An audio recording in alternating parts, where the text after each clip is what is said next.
Blazer Vision. NBA basketball, Portland Trailblazers style. The Blazers host the Houston Rockets. Good evening, everybody, wherever you may be. I'm Bill Shonda, along with the rest of our Blazer broadcasting crew. We greet you one and all. Well, it's the Houston Rockets and the Portland Trailblazers. The Blazers back from a very successful road trip. They won 5 and lost but 1, and they have an overall record of 11 wins and 2 losses, and that is the best in the NBA. But tonight, Houston in town. There's another little sidebar story to our game tonight. Scottie Pippen going up against Charles Barkley for the first time. They were teammates a year ago in Houston, and most of you know that story. So this will be the first time that those two will play one another. But there's also a game to be played. The Rockets, on the other hand, have only won 3. They've lost 10. But 2 out of the 3 wins have been on the road. The war of the words, yes, between those two. When will it end? And shots? Well, you're going to see some action tonight. You're not kidding, Bill. I'll tell you, a couple of months ago, that's when Scottie Pippen said, well, you know, I would entertain a thought of being traded from the Houston Rockets. Actually, it was this past summer. Now, Barkley got wind of that and said, hey, that's disrespecting me and the franchise, and Scottie Pippen, you owe me an apology. Well, we all know what happened. Scottie didn't apologize then. He's not about to apologize now. In fact, what he'd love to do is just downplay the whole incident. This is a big game for us. We had a great road trip, and we don't want to come here today and sort of spoil a great time that we had on the road. So, I mean, that's our focus going into the game. It's not about the Pippen Barkley brawl. We have a game to win, and that's our focus, is to come out here and play basketball and play to win. Well, fellas, it's going to be interesting. No matter how you slice this Peter and Snapper, it's going to be a little bit of a sideshow, a little bit of a sidebar, like Sean said. But he said it as well. There's got to be a game to be played. To the story than that, of course, because there are the 3 players that remain with the Rockets from the trade. You're talking about Walt Williams, Carlos Rogers, and Kelvin Cato. Those are the 3 players who went to Houston and stayed, Steve Jones. You know, when they got those guys, they were thinking transition, and the idea was to get versatility and athleticism, and they got a surprise when they got Carlos Rogers. Rogers is a high wire act, and a lot of people didn't know who he was. With Walt Williams, they got a versatile player who can play inside and out, and they're beginning their transition. Kelvin Cato, a guy that's going to be playing behind Hakeem Olajuwon, giving them shot blocking and also athleticism. The hope is that they will keep them in the hunt for the playoffs, because they've been in the top 8. They've gotten used to it. It's known as Clutch City, and not so clutch right now. Not so clutch, but we are here in Rip City, where the Portland Trailblazers are getting ready to take on the Houston Rockets. Last year, the Blazers won at home by 40. Might be a different story tonight. Stay tuned. Ladies and gentlemen, in less than 30 seconds, a monster truck will crush a car filled with New England clam chowder. But first, this word from our sponsor. There's an old Celtic legend the elders did say you'll find something large down Beaverton way. Like Thomas and Demarrow.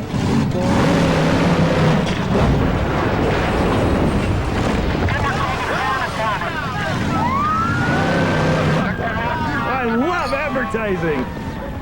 What? I'm Steve Jones with the Portland Trailblazers. We're proud this season to bring you live closed captioning on Blazer Vision. Closed captioning not only benefits our deaf and hearing impaired friends, but also can be used as an educational aid to our children learning to read. As a committed partner with the SMART program, the Blazers encourage parents to turn on closed captioning in your house. Enjoy the game.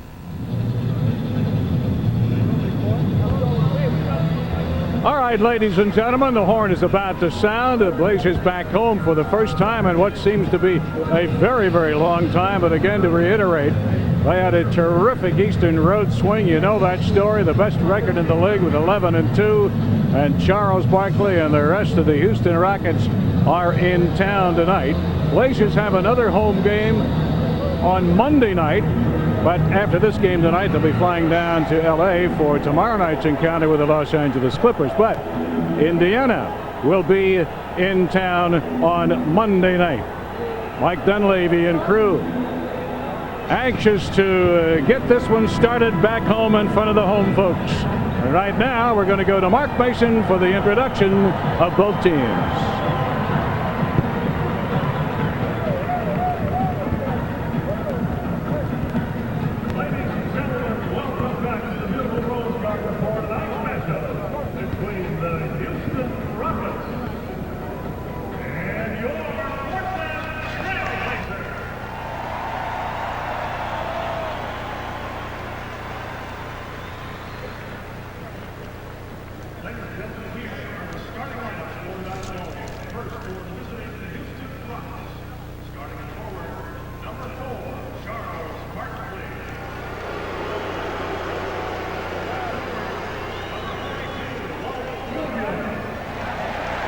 Introduced first, he'll be a big part of the game tonight.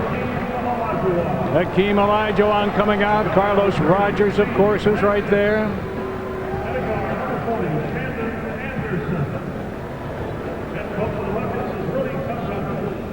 Shandon Anderson also will get a start tonight. And now it's time for those tremendous introductions here at the beautiful Rose Garden.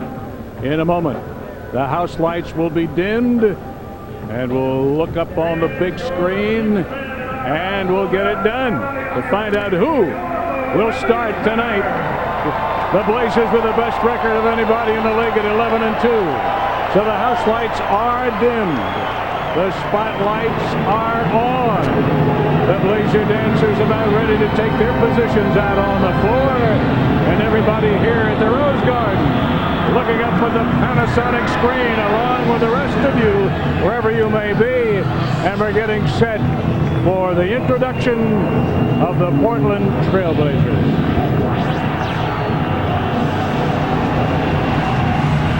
And here they are. Are you ready for your Portland Trailblazers? And forward, 6'11" from North Carolina, number 30, Rasheed Wallace. And forward, 6'8" from Central Arkansas, number 13, 3, Scottie Pippen.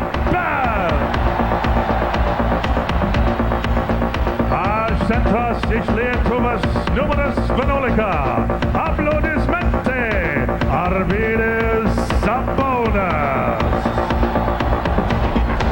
And guard, the 6'8" great from Michigan State, number 8, Steve Smith.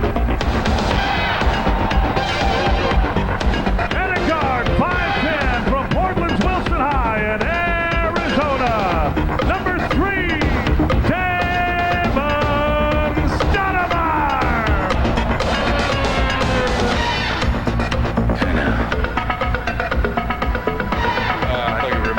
ladies and gentlemen, the head coach of the Blazers and winner of his 300th NBA coaching victory last Wednesday night, Mike Dunleavy.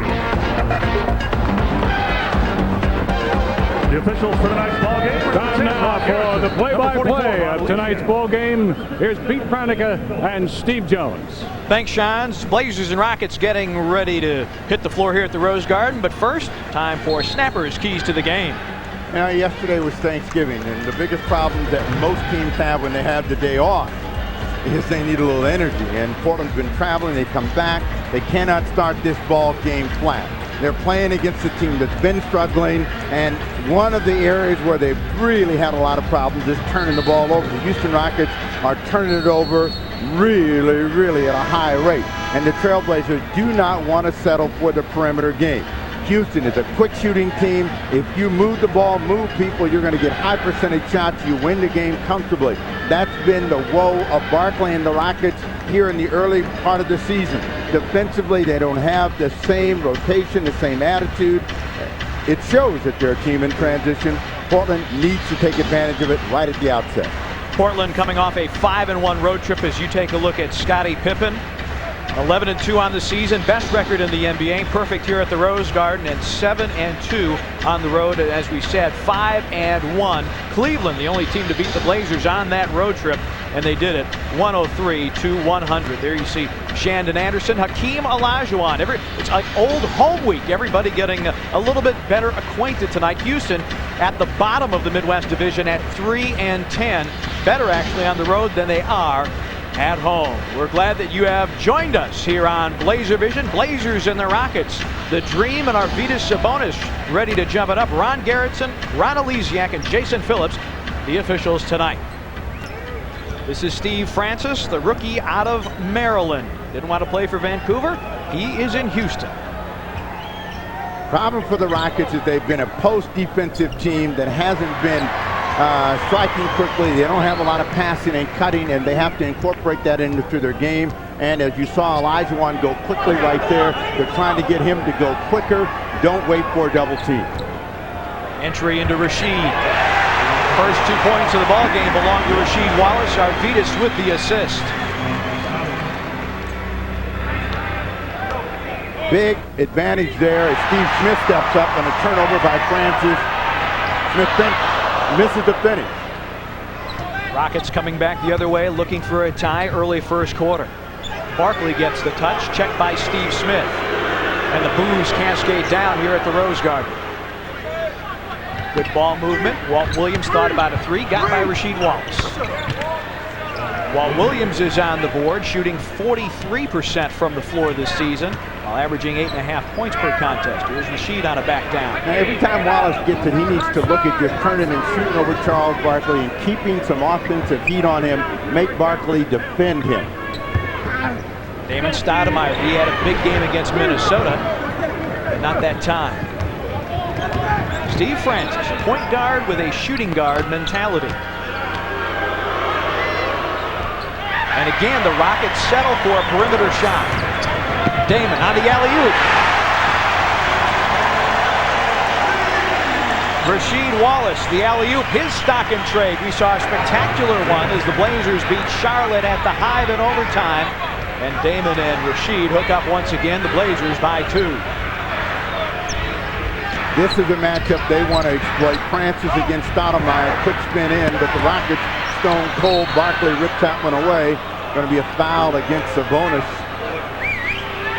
Arvydas with his first, and the first Portland foul of the ball game. Sabonis has always had pretty good individual games against Olajuwon, but has always found himself in early foul trouble. This time gets a quick one on a rebound effort.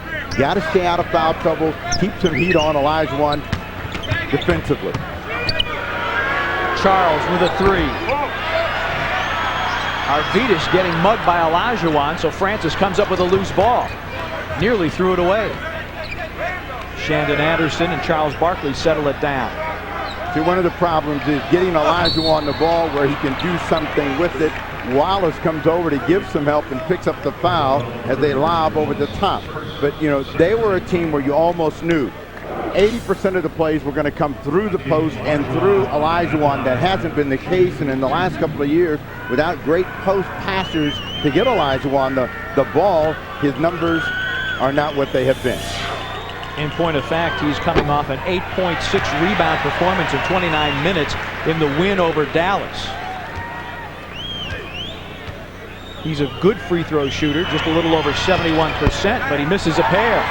So the Blazers dodge a bullet, but they do rack up a couple of team fouls. One on Sabonis and one on Rasheed Wallace. Steve Smith on the wing. Shandon Anderson on the defense. Scotty in the post, goes glass, and he finds the bottom.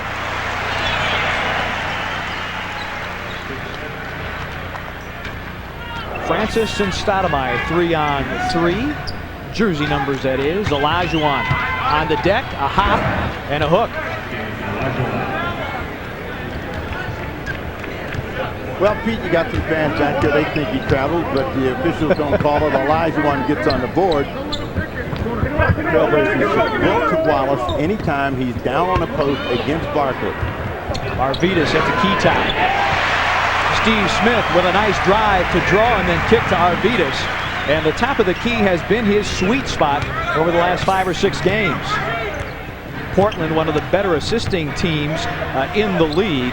Second, in fact, as you see the graphic there, pointing out that they are well out in front. Scotty the other way. Mike Dunleavy says swing it.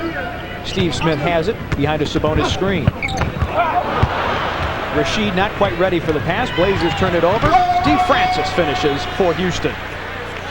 Francis very explosive, kind of reminiscent of Kevin Johnson, and a guy that's a little small but can really get up where his size throws that one down. 2-point ball game, Portland on top. Damon had Francis turned around but couldn't hit the jump shot. Walt Williams has the loose ball at midcourt and shuffles it ahead. Steve Smith whistled for the foul on Barkley. You know, it's worth pointing out for Portland and for Houston, whenever you see somebody cut to the basket, the pressure that it puts on the defense. The defense has to react. Steve Smith getting there late, gets Barkley across the line. First time at the line for Barkley tonight. Barkley averaging a double-double, more than 14 points and 12.5 rebounds. Take a look at necktie designer Rudy Tomjanovich. Now, did you ask him for any? No, I didn't. Well, perhaps I should get you hooked up. I'm not in the habit of asking for free stuff. I probably should learn how to do that. Tied at 8. Arvidas on a wing. Shot clock at 11. Wallace finds Scotty on the base. Has it stripped. Rockets going to look for the lead. Walt Williams running the baseline, tried to pack it over Arvidas, but Arvidas got a piece of it. Blazers on a run out. Steve Smith, 3 ball. Yeah, got it, Steve Smith.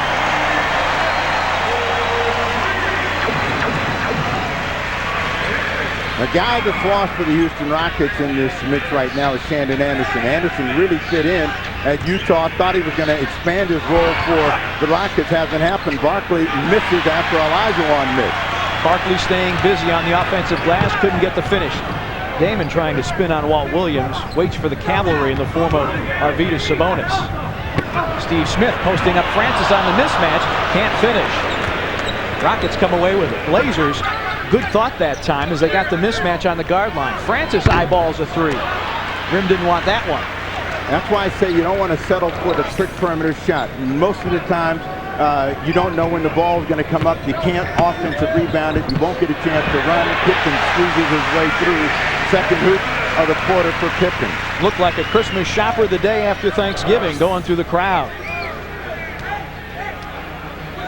Blazer lead is 5. Mike Dunleavy off the bench with defensive instructions as Francis starts a drive. Damon shadowing him. Hakeem on the baseline. Walt Williams. His 3 is long and out of bounds to Portland.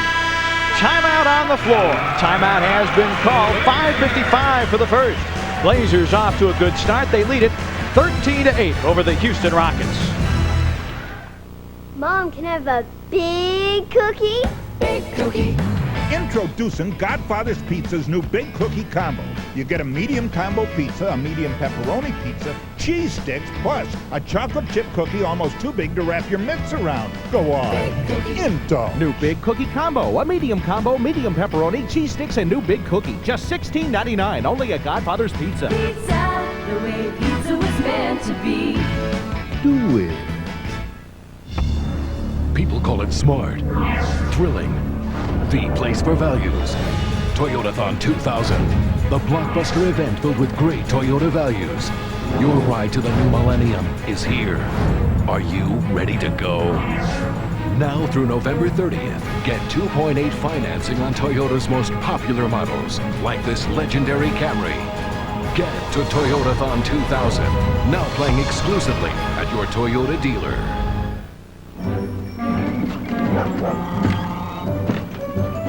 How much? $5. How much? $5, man. Well, get to work.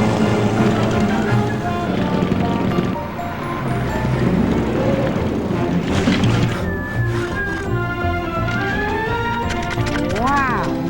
Kid, you're good. My pleasure, man. We didn't invent great service. We just took it to new heights. Alaska Airlines. So much for so little. Great seats are still available to see your Blazers take on the Indiana Pacers on Monday, the 29th of November. The first 10,000 fans through the Rose Garden's north and south entrances will receive one free Arvydas Sabonis Blazers buddy. There you see him jamming down another one. That's courtesy of Pillsbury. You can get your tickets now, 224-4400. 224-4400. See the Blazers and Larry Bird's Pacers here at the Rose Garden and get an Arvydas Sabonis Blazers buddy. Portland has scored the last 5, Steve. Houston looks like they've been settling for the perimeter. Well, that's one of the problems that Stoudamire has had, that his team comes down and they shoot quickly from the outside. They don't get many chances when they move the ball, move people. They're a better basketball team, but they're trying to transition out. Anytime you shoot 23% and 23% on the road, you're going to have runs thrown on you and bigger ones than 5-0. And the Blazers are the leading field goal team in the league. Rasheed with a turn and gun from the baseline. Rasheed Wallace coming off a 6 for 17 night against Minnesota.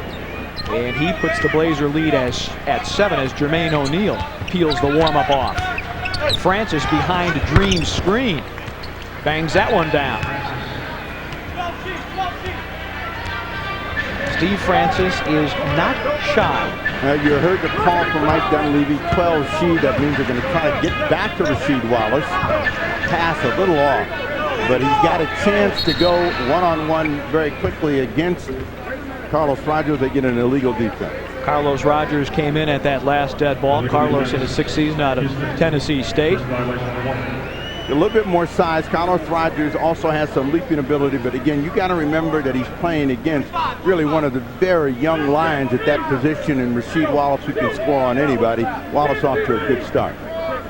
Blazers did not make any substitutions at that last timeout. 7 minutes gone by in the first quarter. Pippen looking for an opening.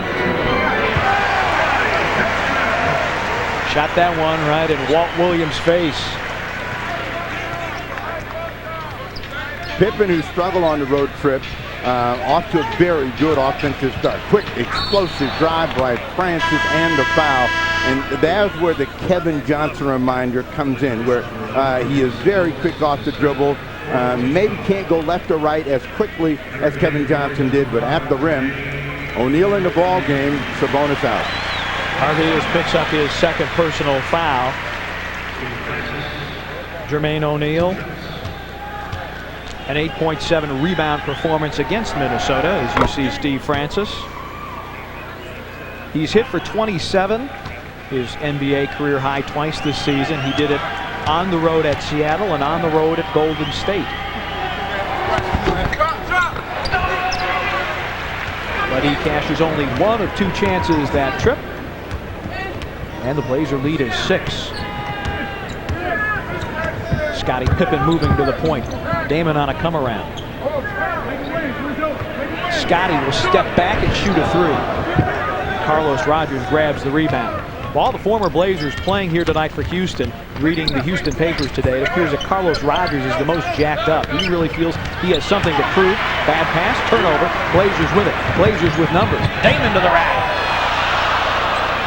Well, Carlos Rogers did not get to play here. And I think that he felt he was just simply overlooked and not given the opportunity, so he wants to show that he's got game. And he has played, surprisingly well for the Rockets. Quick spin by Olajuwon off balance, lost control of the ball. So 2 consecutive turnovers for the Rockets. That's been a real area of concern for Stoudamire. Cato Mobley in the ball game, Walt Williams out. Scoring is also a problem for the Rockets. The magic number for them seems to be 90 points. They're 0-4 when they score under 90. And right now they're stuck on 11. Steve Smith wanting to post up. Good ball movement. Pippen thought about a 3. Goes glass. Looking like Tim Duncan going glass. He's gone to the backboard twice in the period. Scottie with 8. Mobley is not shy and immediately comes off attacking, misses that chance, turnover. Blazers with it, Damon all the way to the rack. Can't get that one to finish either. He's missed 2 in close, looking frustrated with himself. Francis tried to step back behind the arc and turns it over again.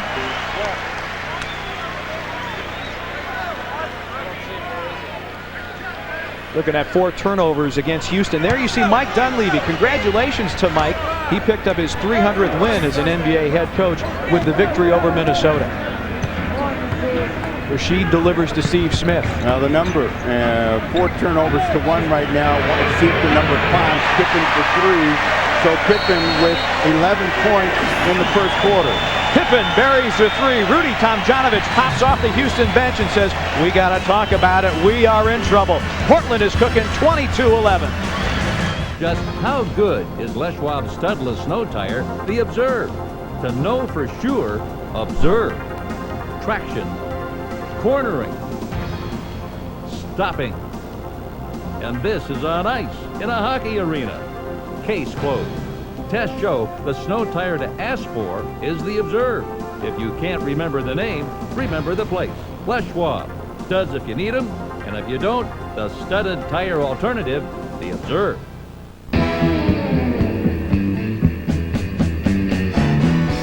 There's a road you travel. It takes you over hills, across bridges, and downtown. It throws you a curve and heads straight for the horizon.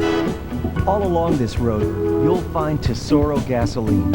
Wherever the road takes you today, take to the road with Tesoro. Look for our clean stations and fast, friendly service on a road near you. Would you invest in a company that doubled in size over the last 10 years? If it were growing so fast it opened 4 locations a week? You invest in a company if 3 million people used its services and hundreds more signed up every day. Now, would you invest in that company if it wasn't a company? Support the Boys and Girls Clubs of America, a positive place for kids. Scottie Pippen was out early shooting at 1:45 this afternoon. Snapper, it has paid off. You know, Pippen, who has had some injury problems with his hand and had some difficulty on this road trip, is just trying to find a good shooting rhythm and is off to a very aggressive and good start, and that will help him. I mean, you know, he's always been a streaky performer, and whenever he's had a bad streak, he's tried to find something that will get him going again, and it appears that Pippen has found the magic today. Scottie on the receiving end of stinging criticism from the Houston media that he was a quitter, that he quit on the Rockets. And when you talk about what Scottie has done for this team this season, it has been his work ethic. With those injuries, he doesn't want to come out of ball games. Rockets need a score. They've had some good opportunities, haven't been able to finish. Their hook and ladder and their real big clutch player has been Olajuwon, but they're trying to transition away from him, and they're going to get a timeout by Steve Francis. Probably going to be 20 seconds with 4 on the shot clock because they just came off a timeout. Ron Garrettson asked Rudy Tomjanovich, and yes, it is a 20-second timeout. That gives us an opportunity to tell you fans that the Rose Quarter shuttle lots are open for Blazers games. They're located on 7th and Multnomah. Parking includes a free shuttle ride to and from the Rose Garden, so you can enjoy an economic and convenient way to park by using the Rose Quarter shuttle. And upcoming events here at the Rose Garden. ZZ Top and Leonard Skinnard on November the 27th. The 99 Holiday Pops Tour featuring Boston Pops with conductor Keith Lockhart. That's on the 4th of December. On the 15th, the Toys R Us Soccer Victory Tour. And then the Portland Jam featuring the men's and women's basketball teams from the University of Oregon. That's on December the 18th. And a reminder that the Garden is accessible to people with disabilities. Call 503-231-8000 or TDD 503-231-1101 for accessibility information. Carlos Rogers. Well, they knew they had to get it away, and they get it away quickly. Nothing as poor shooting continues for them. Carlos Rogers had said in this morning's Houston Chronicle, he said, I hope tonight's game comes down to a game-winning shot. I want to take it, and I want to make it for the Rockets. But it's been all Portland here in the first. 2-man game. Shot clock at 3. Rashid with a turn and gun. Good opportunity for Wallace. I mean, that's probably about a 70% shot as they squeeze Steve Francis for a jump ball. Steve Francis is finding that life as a rookie in the NBA is not easy. Portland's defense has gone up a notch or 2 or 3. Now Francis got the ball up too high and then lost control of it as Pippen jumped in and surprised him. So they're going to get Kelvin Cato in. Olajuwon will get an early breather.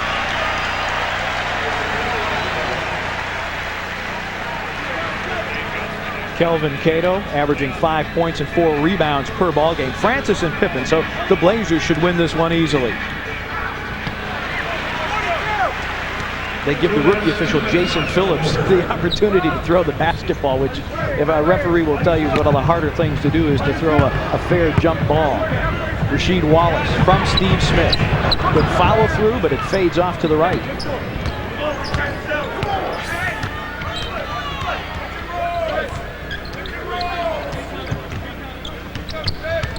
Francis doing it all by himself from the perimeter, and he misses badly. Pippen with a pass.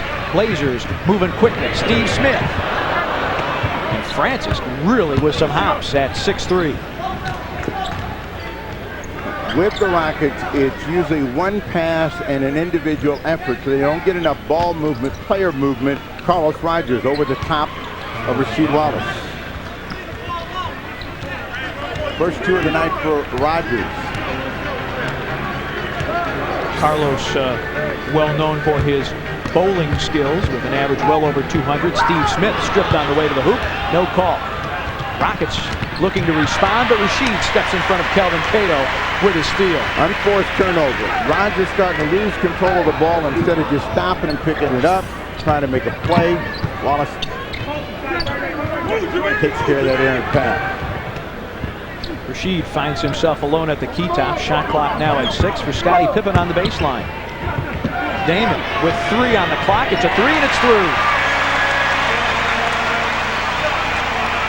Stoudamire gets on the board. Blazers with 3 3-pointers, none for Houston. Blazers nearly have Houston doubled up here. And Shandon Anderson was calling for the ball in the corner. Snapper, as you said, he's kind of the forgotten man here. Now he's lost. I mean, normally he gets the ball down in the slot. He likes to get it on the move. He can't get his hands on it. And basically, you know, he's just trying to figure out how to fit in. And, you know, when you have a bunch of new people coming together, they don't understand your strengths or weaknesses. You get yourself in trouble because you usually end up, as Steve Francis is, one guy trying to do too much.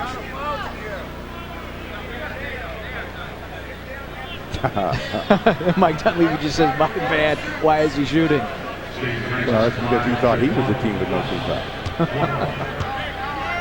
Scottie Pippen did object to the call. He objected to the screen that Carlos Rogers set. Circle the number right there. Rogers, 20 field goal attempts. Right now, he's a player with volume, and in order for him to be the player that they need him to be, he needs to reduce the number of misses and attempts. Francis picks up the foul. They had one to give. 6.2 to go in the quarter, so the Blazers will inbound the basketball. As we said, Steve Francis, a point guard, but not with a point guard's distribution mentality. Well, most guards coming out of college today are like Steve Francis. Their job is in college was to score and to be the big play guy, and when they come into the pros, they find out that's not the case. Damon has his shot blocked, and Rasheed Wallace deflects it at the buzzer, so Houston can't respond. A good quarter for the Blazers as they force Houston into a very poor quarter. Blazers lead it 25-15.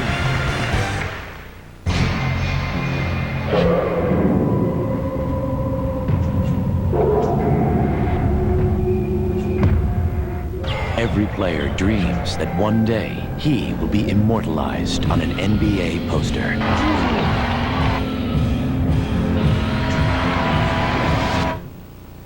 Unless he's that other guy on the poster. No matter what a player's famous for, he still gets thirsty. He took him to school! Why do I have Aflac insurance on top of my regular health insurance? Because he has his mother's eyes. Because I still have to teach him to whistle. And because Aflac helps cover what other insurance doesn't. If I'm injured, Aflac even provides cash to help pay bills. So why do I have Aflac? Did I mention he has his mother's eyes? Aflac supplemental insurance. Without it, no insurance is complete. Don't miss your chance to experience one of America's most treasured holiday traditions, a Christmas concert with the one and only Boston Pops on Saturday, December 4th at the Rose Garden Arena. As a special benefit, LaserVision customers receive a discount on tickets to the Boston Pops Holiday Tour. Enjoy all the beauty and magic of the Boston Pops as they perform Christmas favorites old and new. Simply visit the Rose Quarter ticket office or call Ticketmaster at 503-224-4400 and identify yourself as a LaserVision subscriber to receive your discount. Happy holidays from your friends at LaserVision. Pippen takes a move. Lob to Wallace for the dunk with 2 hands. The Blazers, the Pacers, and it's Pillsbury's Blazers Buddy Night. The first 10,000 fans to enter the Rose Garden through the north or south entrance will receive one free Collector's Arvidas Sabonis Buddy Doll, courtesy of Pillsbury. Larry Bird brings his Indiana Pacers to the Rose Garden Monday, November 29th. David lobbed a Pippen for the dunk. Tickets are available now for the Blazers-Pacers game at the Rose Quarter ticket office in all Ticketmaster locations or by calling 224-4400. You are watching Blazer Vision this Friday night, the day after Thanksgiving. Hope your holiday is going well. Didn't get caught in traffic today. Blazers are not caught in traffic. They're up by 10 right now, 25-15 after one over Houston. Once again, here's Pete and Steve. Thank you very much, Shans. There you see the field goal story. Blazers at 48%, Houston at 28%, and hurting the Rockets even further. 6 turnovers in that first quarter. As I said, that's been a concern for them in the early part of the season, taking care of the basketball. So Portland's got to follow the same formula that they did in the first half. Pressure the ball, make them make some mistakes, keep them shooting from the perimeter, and then really try to push it the other way. They did not convert any of their fast break opportunities, but they were right at the iron. Stoudamire missed 3 right at the rim. Ogman, Anthony into the ballgame for the first time. Arvidas is back in along with Pippen and O'Neal. So the Blazers going with a good defensive lineup here to start the second quarter rather. Steve Francis misses the shot. No iron drawn, a 24-second violation. And yet another turnover against the Houston Rockets. And Rudy Tomjanovich was here a year ago, of course, when the Rockets got dusted by 40. And he's seeing the same type of horror unfold before him again tonight.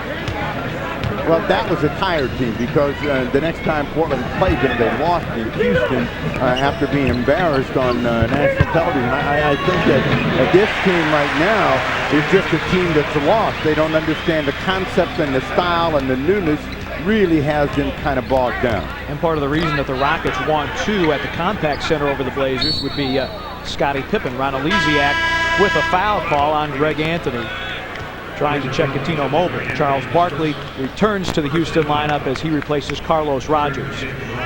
Well, Barkley was in for 6 minutes and very ineffective in that 6 minutes, but Tomjanovich knows he needs a veteran out there with that ability to keep some pressure on the defense.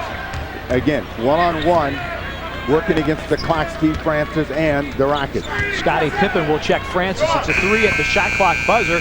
Misses, and Kelvin Cato can't get the dunk to go down. And the crowd enjoys that. The crowd does love Kelvin for all his contributions to the Portland community, but he's wearing a Houston uniform right now. Scottie Pippen on a spin to the basket. Well, what they liked was the rejection by O'Neal on that effort. O'Neal trying to go back the other way, lost it. Shot clock is now at 6. Stacey Ogman has it, tries to clear everybody out, and he loses the basketball out of bounds, but it is off of Anderson. Blazers will keep it with 2 on the shot clock, and Steve Francis will finally get a rest. Bryce Drew, in his second season out of Valparaiso, is into the ball game for the first time tonight. Well, 1 year ago, they thought that Bryce Drew might be their point guard of the future. He doesn't have a lot of quickness, but he really understands how to play the game. Sabonis with another deep hook.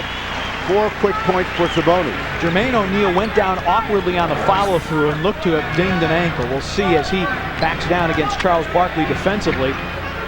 See if the movement is there. One thing that Barkley doesn't do, which would really help him, is move himself in the ball quickly. Mobley for 3.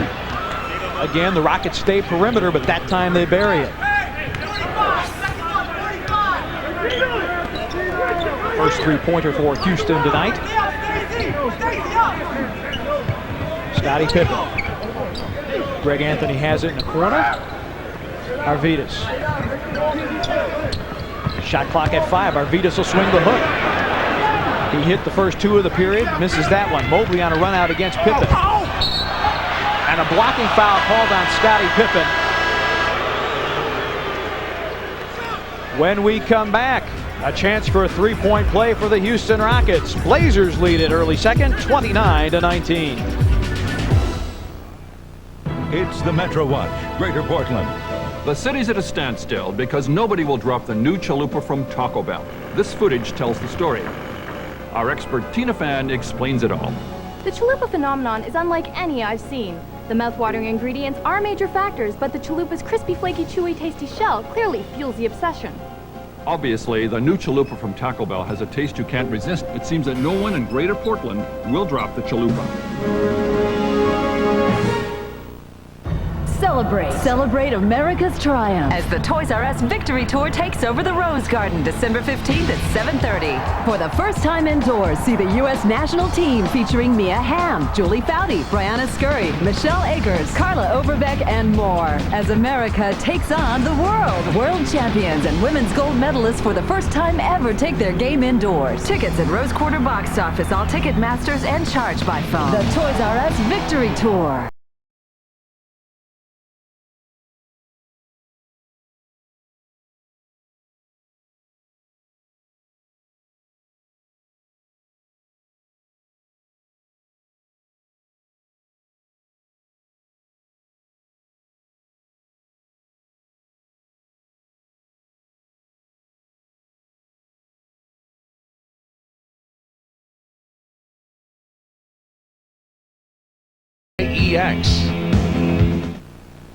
Stop by your local Toyota dealership and sign up for the chance to participate in the Toyota Mini Grand Prix. You could qualify to win cash prizes or a trip to the real Grand Prix in Southern California. So stop by and sign up.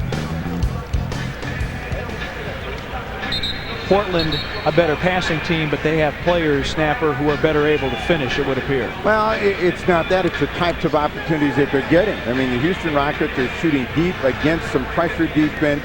Those shots are not going to get you assists. Portland's been able to get into the high percentage area. You know, if you had asked for a change in styles of play, you would say, what do the Rockets need to do more of? That's passing cut.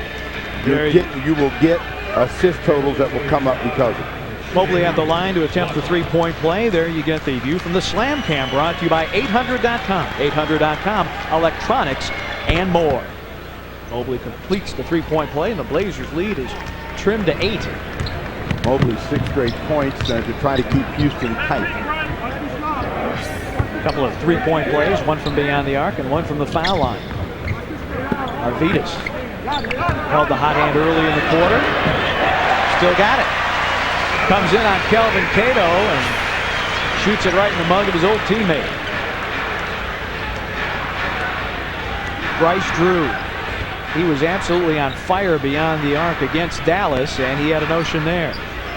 See, right there when Barkley gets it, if he's going to make that quick first step, he's going to get a chance to get to the rim. Drew tosses that one in.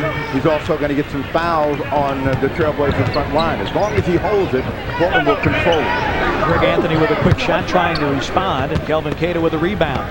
Houston trying to push the ball up the floor. Coutinho Mobley will stop and pop. And the long rebound is deflected out of bounds off of Greg Anthony. Mobley is fearless when it comes to being aggressive at the offensive end. And Augman, a good defender, is going to have to be aware of Mobley, who's got the green light. Detlef Schrempf checks in for the Blazers. His 22 points in the loss at Cleveland was his high as a Blazer, and Scottie Pippen will take a seat. Scottie sits down with 11 points, 3 rebounds, and a couple assists. Little shuffle cut by the Houston Rockets, trying to get Barkley the ball on the move, and they force him out. 12 on the clock. Backing down on Jermaine O'Neal. A couple of fakes and a foul called. Barkley will go to the line to shoot a pair, as Brian Grant will also check in for Portland. Jermaine O'Neal picks up the foul, and you hear the roar of the crowd as Brian Grant makes his first Rose Garden appearance.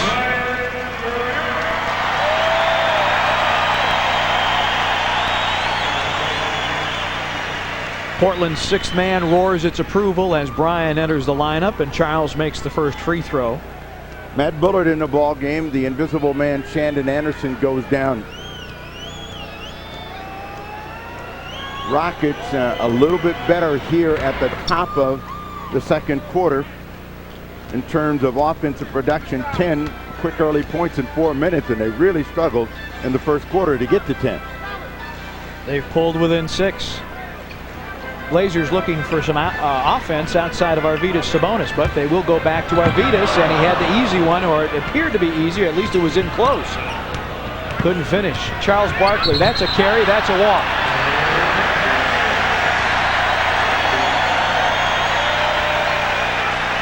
You're working hard to get into that referees union. A carry and a rock.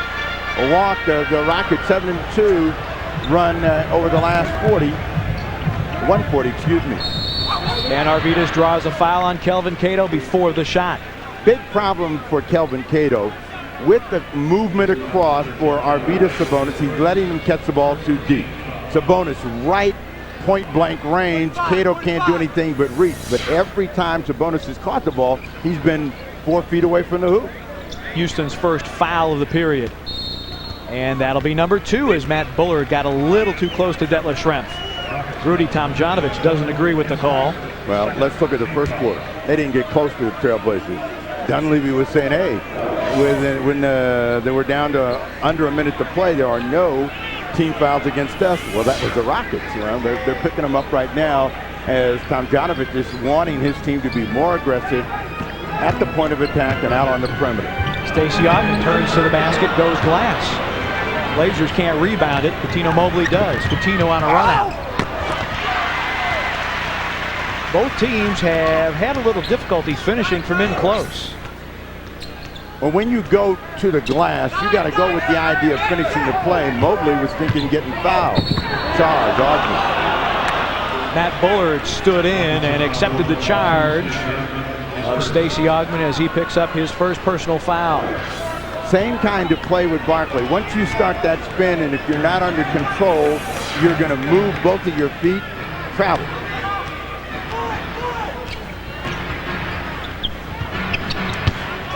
Barkley in deep. Blocked and out of bounds. Timeout has been called. Blazers looking for a little offense. Houston is pulled within 6. 31-25 Blazers. Honey, can you bring home the milk? I will pick it up myself. Kyle, pick up some milk. Oh, and bacon. Some milk and bacon, yeah. Hey, Dad said to bring home some bacon, beef jerky, and some pizza, all right? Whatever. Love you, sis. Mom said to get some pizza, some fat-free lemon sorbet, diet root beer, some nail polish remover, and some... Introducing the AT&T Family Plan. Unlimited local wireless calls between family. Up to 5 wireless phones plus your home phone. Kyle! Talk all you want. Your family. She dreamed about playing in the LPGA, but couldn't quite get a grip on it. Took up ceramics, but could never get centered. Yet hundreds of Portland and Vancouver families have discovered she has a definite talent for matching home sellers with buyers. Jan is one of 700 Equity Group Realtors. So if you need a golf pro, call the LPGA. Need a great real estate agent? Call the Equity Group Realtors, the best agents in the business.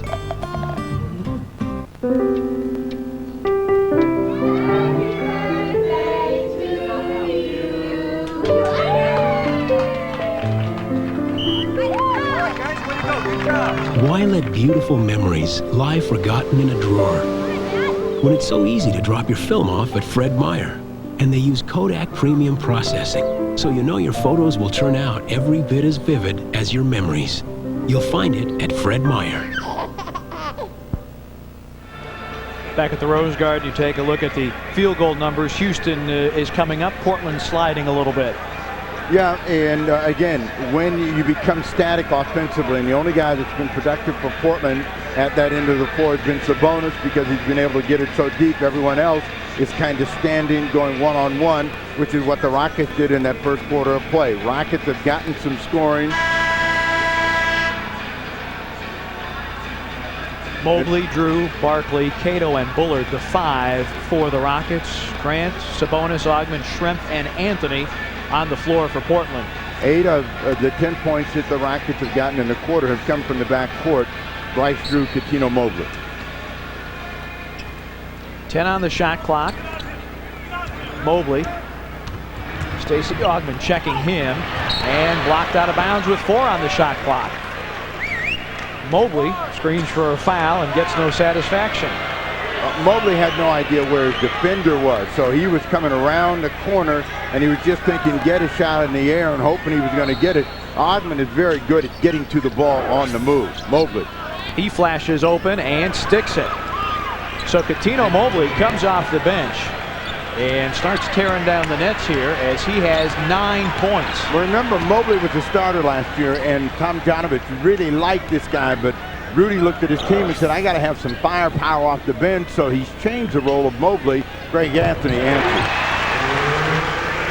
That's Greg's job. He's a designated run stopper. And the Blazer lead is back to 6 after Houston cut it to 4. He was huge in the win over Charlotte, particularly at the line in the 4th. Charles Barkley on Brian Grant, and a foul called. And see, when you see Barkley make that quick move, that's when he gets the edge. He doesn't have the edge when he holds it. And once he caught the ball, surprised Grant with the quick turn, and Grant, who's still adjusting to the new rules, reaches in. Blazers 4 fouls in the quarter. Barkley facing up. Drew again had a notion about a 3.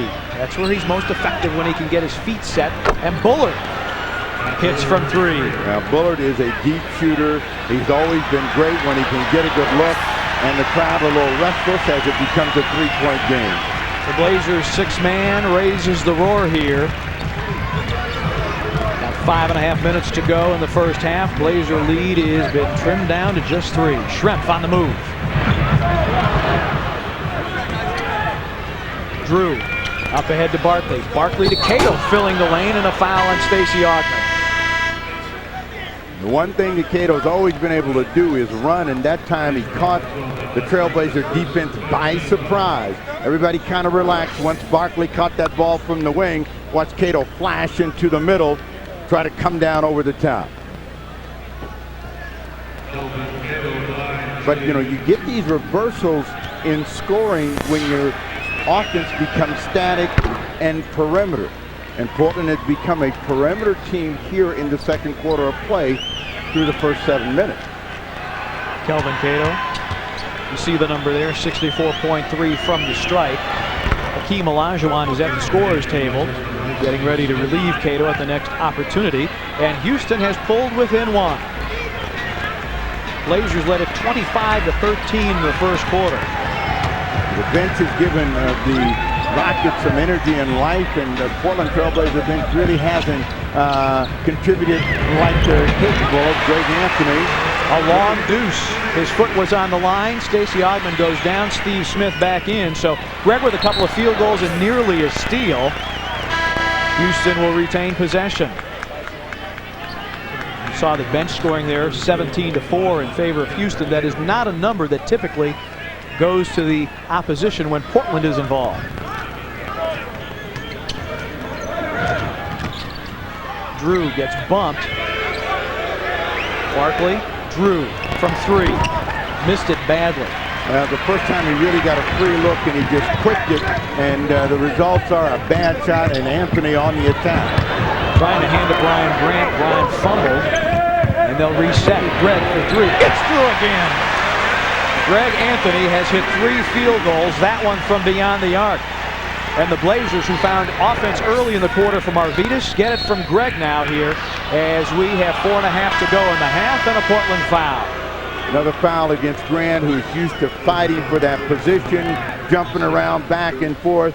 And again, that's going to be his biggest adjustment, and he has to do it while he's playing games. No benefit of training camp, no benefit of preseason games. So you come in and you play the way that you've been accustomed to. Those are all fouls. Steve Francis in, and Bryce Drew takes a seat. Once again, the Trailblazers beat the Rockets to the penalty, so Barkley and company will shoot free throws the rest of the time. There's 4:30 left in the quarter. Just 2 team fouls against Houston.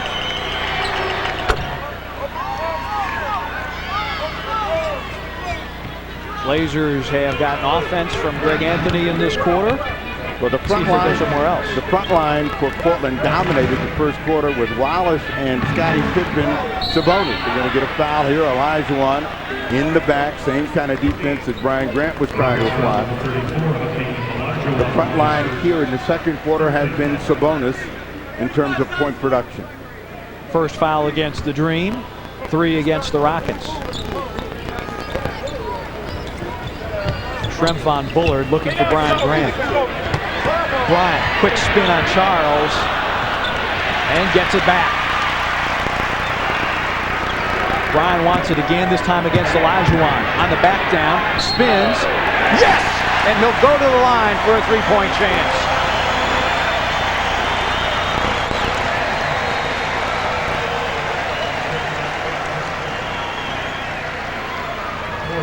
Grant just trying to find his way with a little bit of energy and hustle. Gets this one back, and Bullard trying to come over and help. Commits the foul. Three-point play for Grant. Bullard commits his second foul. It also gives Houston 4, so both sides shooting the penalty here the rest of the way. Blazers build their lead back up to 7. Grant defending Barkley. Charles on the back down. Bullard, he hit a 3 earlier, but brings it to the Dream instead. Charles Barkley. Bullard going from 3 again. And another offensive rebound. Mobley had a thought about a 3. And Olajuwon finally finishes it for Houston. The Rockets is a guy that's got to get a rhythm, and he's not been able to get that rhythm. That jump shot was sorely needed for him to get his offensive confidence up. Portland done a good job against him, shutting them down inside. You saw the graphic. Houston +7 in rebounds. They are the 6th best rebounding team in the NBA. Greg Anthony got Francis up in the air but couldn't squeeze the trigger. Schrempf finds an open spot against Bullard, and Mobley grabs the rebound and a Portland foul. Arvydas Sabonis picks up the foul and will go to the other end and shoot 1 plus the penalty as timeout has been called by the Houston Rockets. With that in mind, let's go to Ann Schatz. Thanks very much, Pete. You know, you guys have been talking about Brian Grant, and yeah, he hasn't had a whole lot of minutes because of those injuries, but you got to know something about Grant. He has to learn to be patient with himself. He wants so badly to be back where he was last year, almost all-star form, but he knows it's going to take him just a little bit of time. He gets to the arena early, he gets extra shooting in, and also he knows when he gets down on defense, he's going to get some help from his friends. But right now, he's a little bit frustrated, and he's got to be just a little bit more patient. But boy, is it good to have him back in the lineup. Fellas? Thanks, Ann. And more to that point, Tim Gergerich has spent an awful lot of time individual work with Brian Grant. And there were some road trips earlier this season where Brian didn't go on the road. He said, I want to stay home because I can better police myself as far as working out. I can do it on my time, you know, do it at the practice facility when there's nobody around. He really wanted to have the opportunity as the half-court shot contestant came closer than most. Portland again with another sellout tonight. The 6th man out in force. Steve, you have played in front of Portland crowds. How important is it? How much energy do you draw from the 6th man? Really, it depends on how you're playing. I think as a player, what you're hoping that the crowd is going to do for you is if you're a little flat, you know, give you a little bit more energy. If you're going well in a tight ball game, somehow rattle the opponent. And sometimes when you're having a game like they're having tonight, where one, they're expecting you to win the ball game, you want them to get going with you. And that hasn't happened so far tonight. And if you want to be part of the Blazers' 6th man, well, you can do it because great seats are still available to see your Blazers take on the Indiana Pacers on Monday, November the 29th. Now, the first 10,000 fans through the Rose Garden's north and south entrances will receive a free Arvydas Sabonis Blazers buddy, courtesy of Pillsbury. There is Sabas slamming one down. Get your tickets now. Call 224-4400. 224-4400. Blazers and Pacers, and best of all, a Pillsbury Arvydas Sabonis Blazers buddy. Wallace back in the ball game. Sabonis goes down with 3 fouls after a pretty good start here in the second quarter of play. Mobley on the line, who has been the big energy for the Houston Rockets off the bench, with a chance to get to 10 points if he gets this free throw here in the quarter. And Mobley can go for big numbers. He had 25 against Orlando, and he has 10 here, and the Blazer lead is trimmed back down to 3 again. Been here before, but Greg Anthony has come up with some big shots. He's got it now. Ryan Grant wants it against Olajuwon. A little jump hook. Ryan Grant, hardest working man in basketball, gets the jump hook to fall. Mobley delivers to the Dream on Wallace. Hakeem feels a double team and turns it over. 9 turnovers on the Houston Rockets, and that has been their Achilles heel tonight. Well, that's been their problem all season long. And what's worse for Rudy is that kind of turnover. Unforced. You just kind of standing around and suddenly you move your feet and cough the ball up. Greg Anthony found a seam, gets it back for 3. Hit the side of the board though.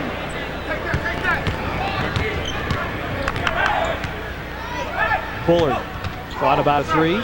Barkley to Bullard, cutting back door. A rare pass and cut for Bullard, who normally likes to park on that line, surprise Portland, so Bullard's come in. 5 quick points for Bullard. Inside of 2 minutes to go. Blazers with an edge on points in the paint. It's been the bench that has brought the Houston Rockets back, and Portland's bench has not been able to deliver. Barkley with a foul. Wallace will go to the line.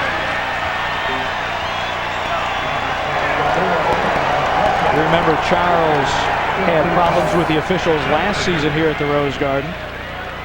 That's an extended arm, and that is a new interpretation, a refined interpretation, whatever you want to say. Damon Stoudamire will return to the Portland lineup as Rasheed Wallace goes to the line to shoot 1 plus the penalty.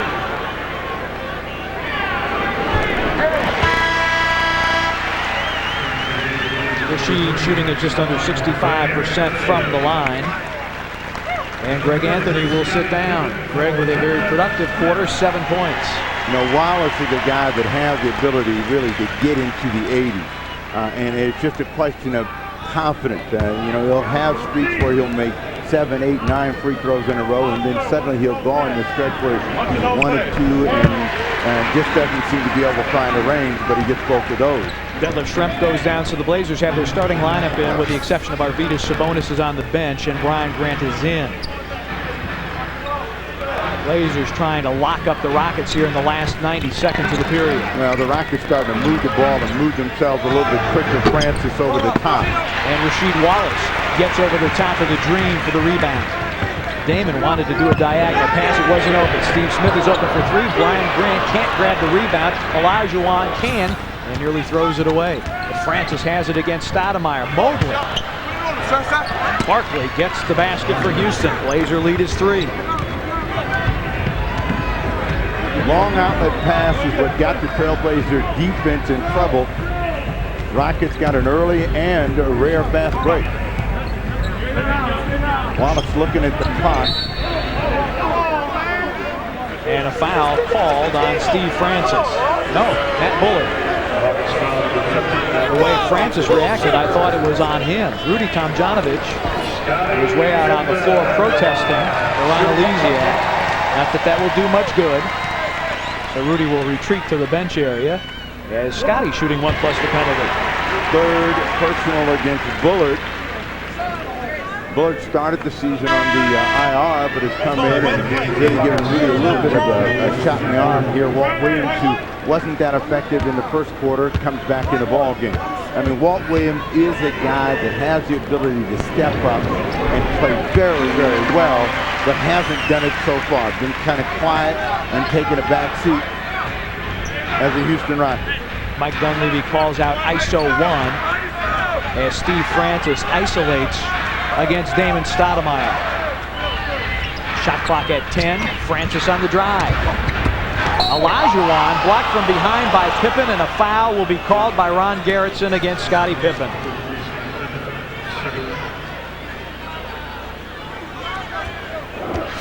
Scottie picks up his 2nd foul of the ball game. Francis was able to draw the defense, and from the rear, Pippen trying to make the block. Scottie thought he got all ball. nicked Olajuwon, and Olajuwon will go through the line. The first time Olajuwon there missed both the free throws. Detlef Schrempf at the scorer's table for Portland. And Scottie Pippen will sit down, so as not know, Brian Grant's going to sit down. Brian Grant with 5 points, 2 rebounds, and a couple of fouls in his action here in the second quarter.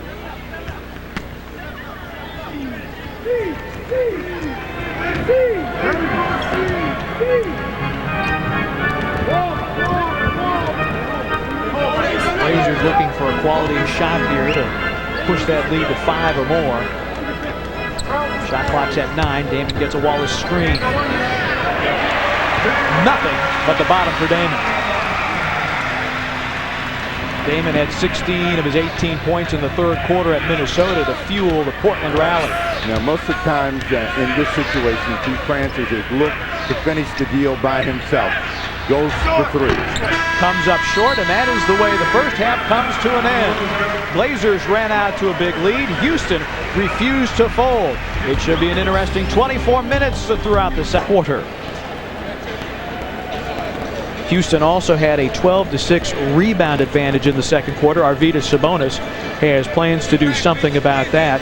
Charles Barkley averaging in double figures on rebounds. He is going to be part of that as well. Well, the one thing the Trailblazers want to do early in the quarter is make sure that Sabonis does not get nicked with a quick foul. He's got 3.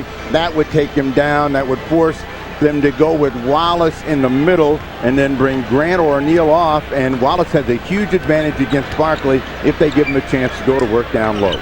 Arvydas, the only Blazer with 3 fouls. He has it against Olajuwon, and Olajuwon will pick up a foul quickly here. Well, just 13 seconds in. Olajuwon reached in, tried to make a steal, and put his hand up. It looks like he might have pulled an abdominal muscle, but he's going to come out of the ball game. He's limping right now. He's walking very gingerly, and that'll bring Kelvin Cato into the ball game.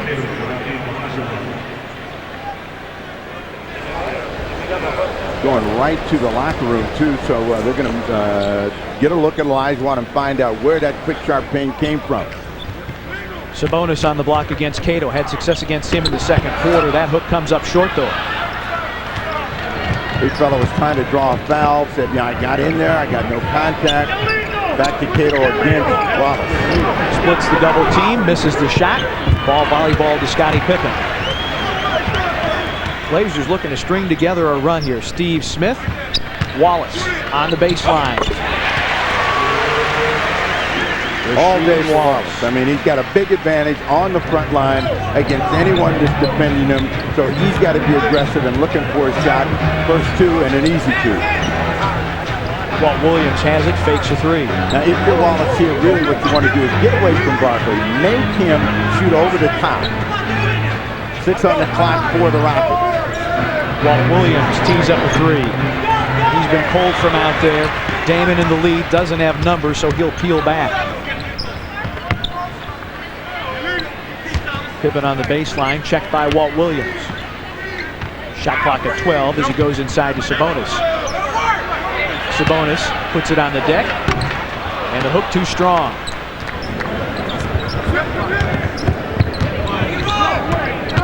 Dunleavy says they're going to go pick and roll. That's exactly what they do, and Barkley hits the jumper.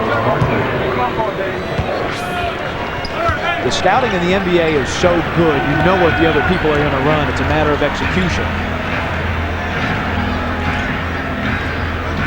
Damon gets a brush pick from Sabonis as the Blazers go screen roll, but Sabonis gives it up to Scottie Pippen, and his hook spins out.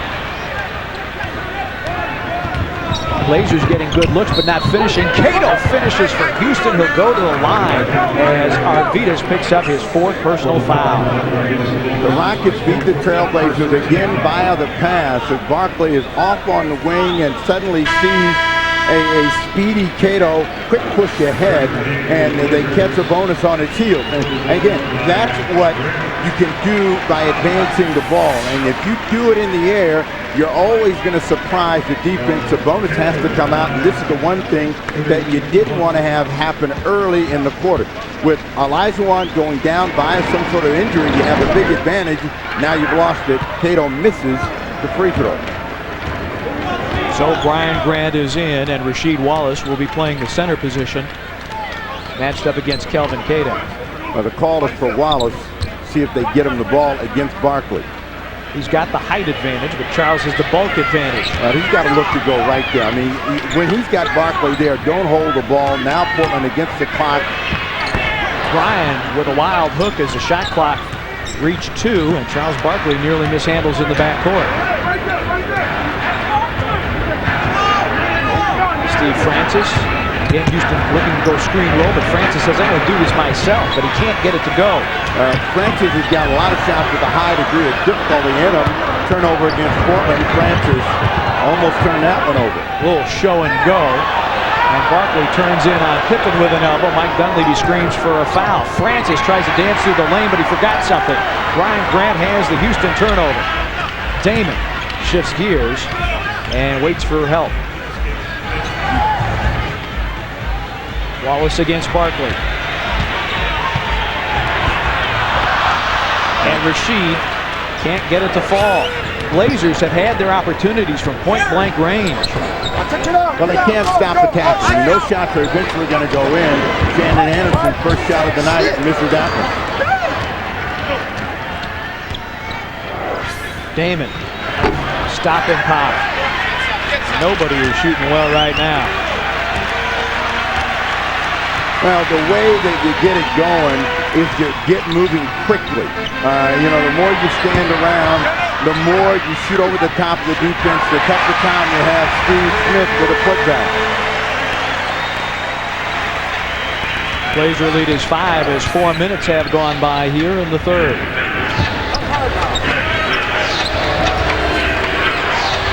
Barkley looking to lean in. And Rasheed Wallace swats it out of bounds. And Shots has an update on Hakeem Olajuwon. And thanks so much, Peter. Halfway to the locker room, Hakeem almost collapsed. He was telling people that he had a pulled groin. He wasn't sure whether he was going to be able to come back or not. But again, this is from Olajuwon, not any of the team doctors. But right now he is still in the locker room. Said he pulled his groin. Wasn't sure about the rest of the night as far as his playing status is concerned. Guys? Thanks for the update, Ann. Steve Francis pulls the trigger. And the Blazers having difficulty corralling the rebound, but it is out of bounds to Portland. Well, the only thing that's saving them right now is the Houston Rockets' poor shot selection and the fact that they're shooting against the clock with Steve Francis as the trigger man. Percentage is very low. Players know, different injuries, and without the doctor, Olajuwon has pulled a groin before. He knows what it feels like. Going to get a collision underneath and a foul against Steve Francis. Francis picks up his second personal foul. That's 2 on Houston in the quarter.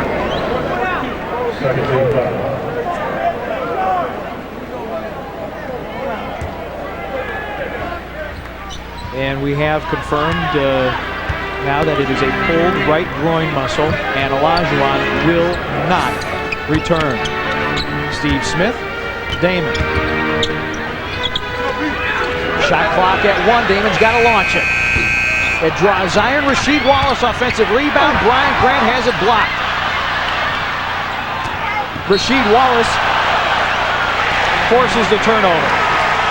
We were waiting. Ron Gerritsen blew his whistle. We weren't sure if it would be a charge or a travel. It is a travel as Houston commits its 10th turnover of the night. Beg your pardon, their 11th of the night. In a scramble, and normally the defender is supposed to give that guy a chance to turn around and make a decision. Didn't get that call their way. Walt Williams with the foul as we go to a break. Walt Williams with a Houston foul. Timeout on the floor. Blazers lead at 53-48. Honey, can you bring home the milk? I will pick it up myself. Kyle, pick up some milk. Oh, and bacon. Some milk and bacon, yeah. Hey, Dad said to bring home some bacon, beef jerky, and some pizza, all right? Whatever. Love you, sis. Mom said to get some pizza, some fat-free lemon sorbet, diet root beer, some nail polish remover, and some... Introducing the AT&T Family Plan. Unlimited local wireless calls between family. Up to 5 wireless phones plus your home phone. Kyle! Talk all you want. Your family. Would you invest in a company that doubled in size over the last 10 years? If it were growing so fast it opened 4 locations a week? You invest in a company if 3 million people used its services and hundreds more signed up every day. Now, would you invest in that company if it wasn't a company? Support the Boys and Girls Clubs of America, a positive place for kids.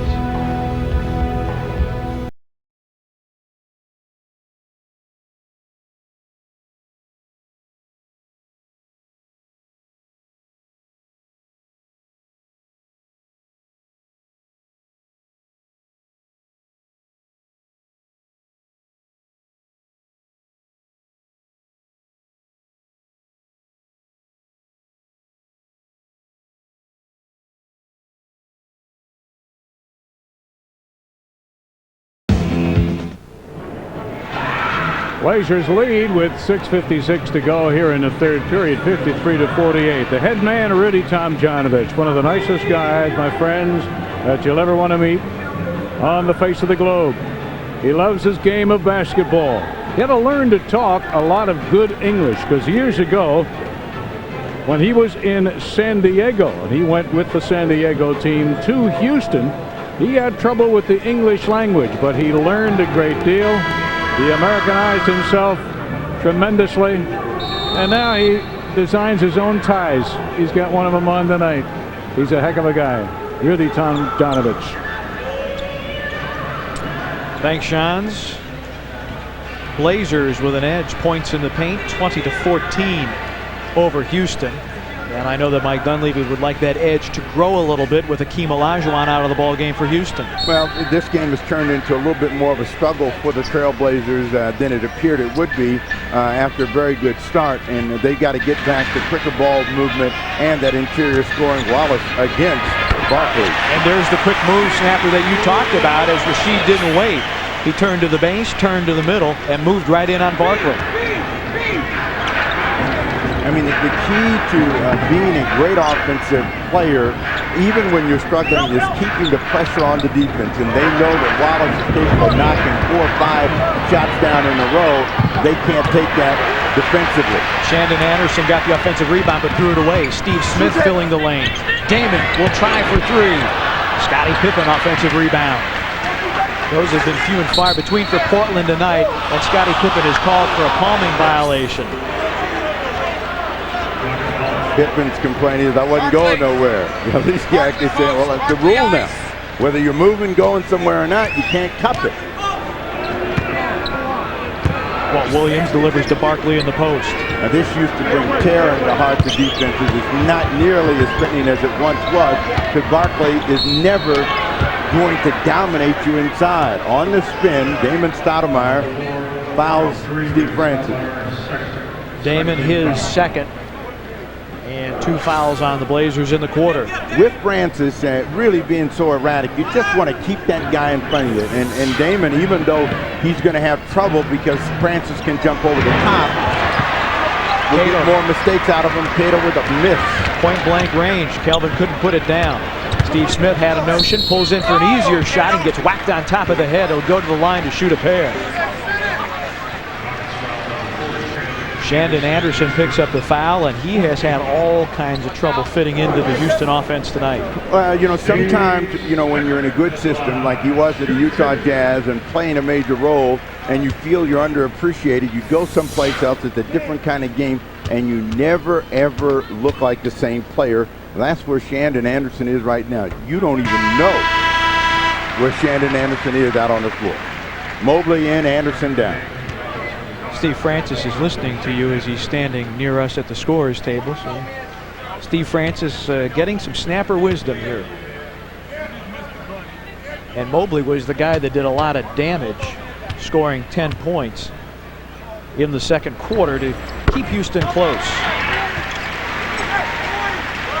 A couple of free throws down for Steve Smith, and the Blazer lead is back to 9.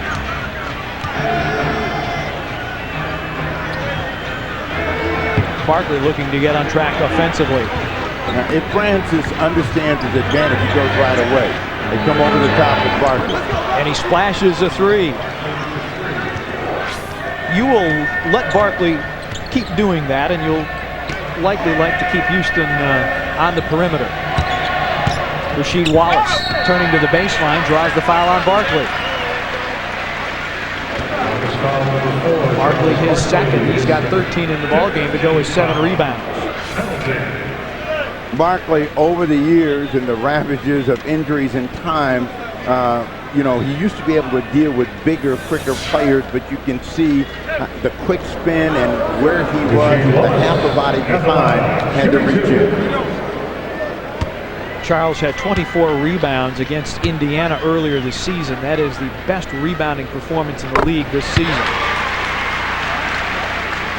Arvydas Sabonis down on the pine with 4 fouls. Bonzi Wells on the injured list behind him, as they watch Rasheed Wallace try to give the Blazers an 8-point edge. 6 1/4 for Rasheed Wallace.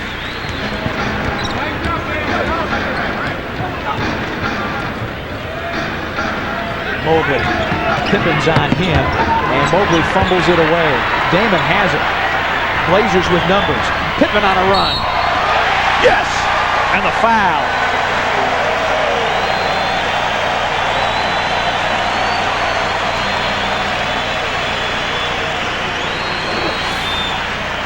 This is where you want to exploit the Houston Rockets. They're slow to get back in transition from offense to defense, and really, after they've made a mistake, it gives you a great chance to get an easy score.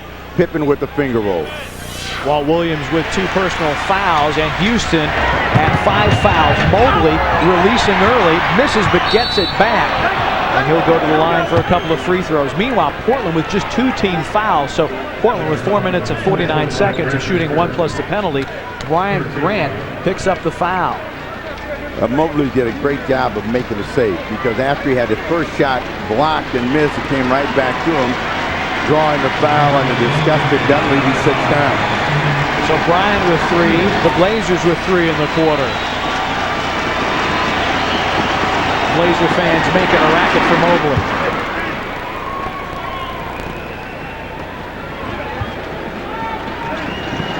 Brian Grant trying to play his way into game shape. He's averaging about 11 minutes since he's come back off the injured list.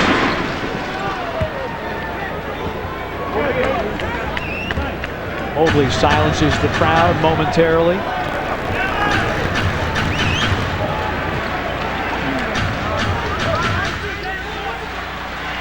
Steve Smith gets a Rasheed Wallace screen. Blazers working the perimeter. Scotty's got it. 6 on the clock. He'll elevate. Brian Grant gets hacked by Kelvin Cato. Brian understood the shot clock was inside of 5 seconds, and he had to go, and he did against Big Kelvin, and draws the foul. Well, the best part of the play is he's the only one chasing the rebound. And that ball was short. He got there first. Cato was in a defensive position. Grant on the line.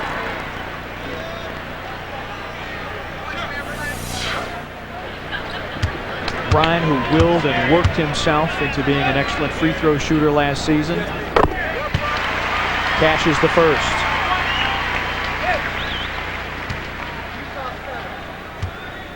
Against Minnesota, he played 11 minutes, missed all 3 of his shots, but he did grab 4 rebounds.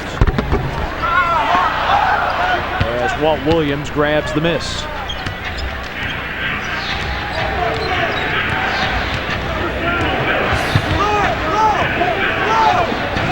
Francis directing traffic.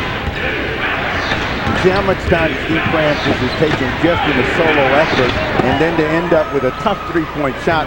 Mobley bails him out, but that's the kind of ball that will get you in trouble every time. Grant, a quick sprint to the other end. He was releasing early, and Mobley was the only man back.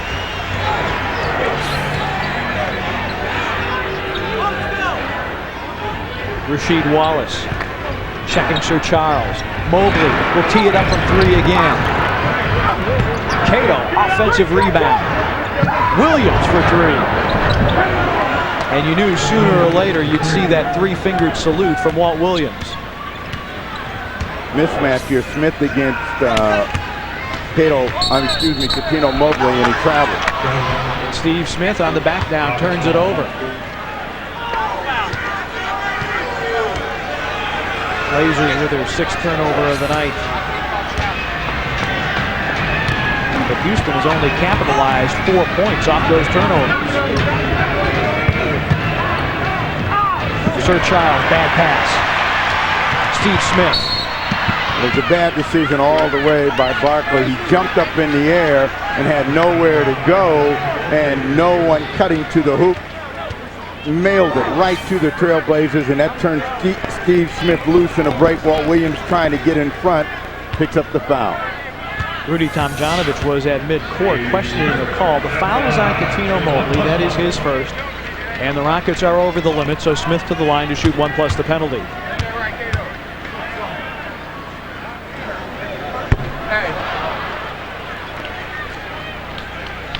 And in case you stepped away for a second, Hakeem Olajuwon started the third quarter, pulled right groin, and will not return.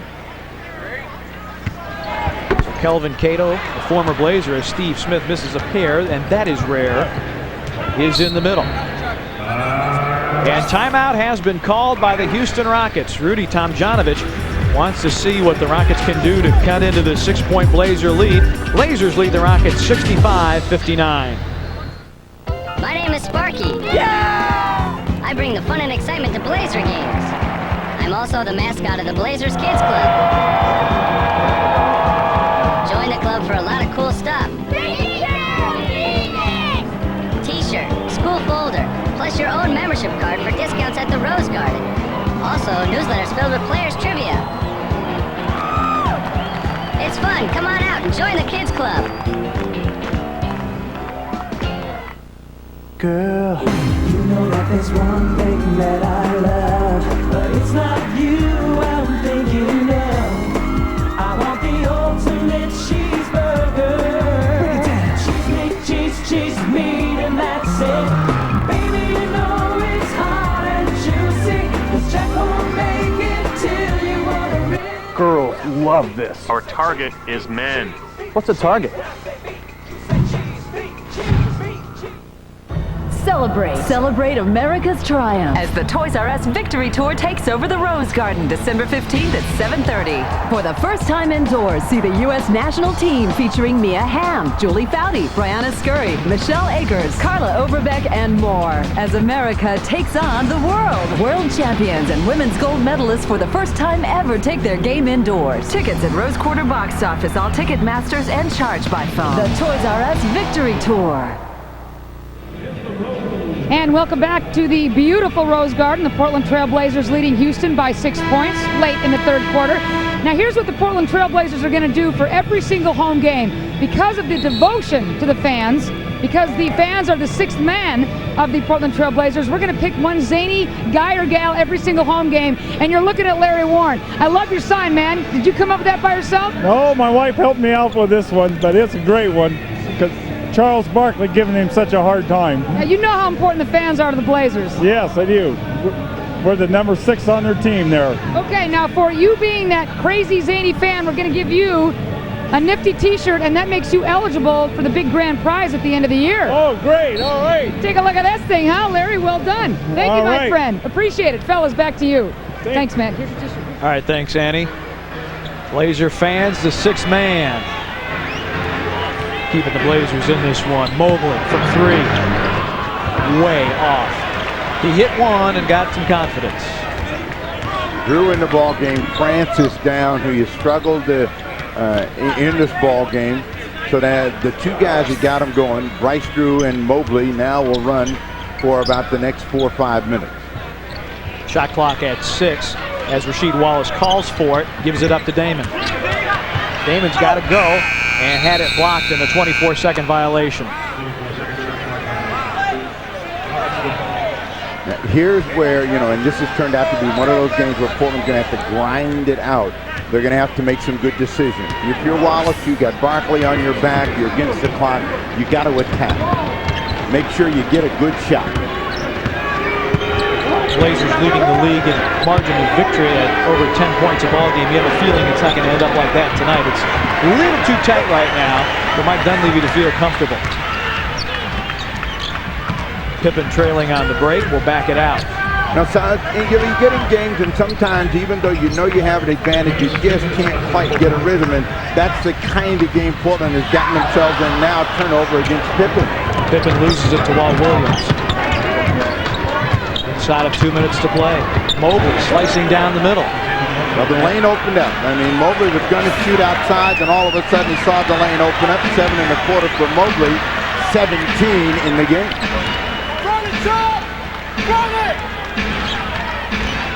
Damon with it. Alley-oop for Rashid. Rashid gets held, and he will shoot a pair of free throws. Detlef Schrempf getting ready to check in for the Blazers. And Carlos Rogers is in for Houston, replacing Charles Barkley. Barkley, a little whip right now. He's got to get some gas. Rogers in, but the reason that last play is such a good one, the defender thinks that Wallace is going to come out the other side, and the next thing you know, the ball is in the air, and Wallace, one of the great catch and dump guys, gets pulled off. Matt Bullard also returns for Houston to play the final 90 seconds of the third quarter. Steve Smith sits down. Detlef Schrempf returns to the Portland lineup. Smitty missed a pair of free throws. Now Rashid trying to put the Blazers back on the good side of the ledger.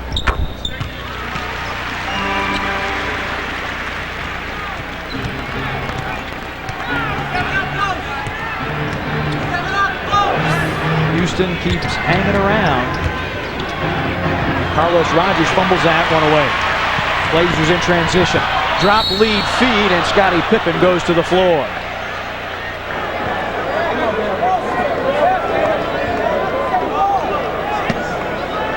And it is a foul on Carlos Rogers. Little kick right here, and then from the rear, the push by Carlos Rogers puts Pippen on the line.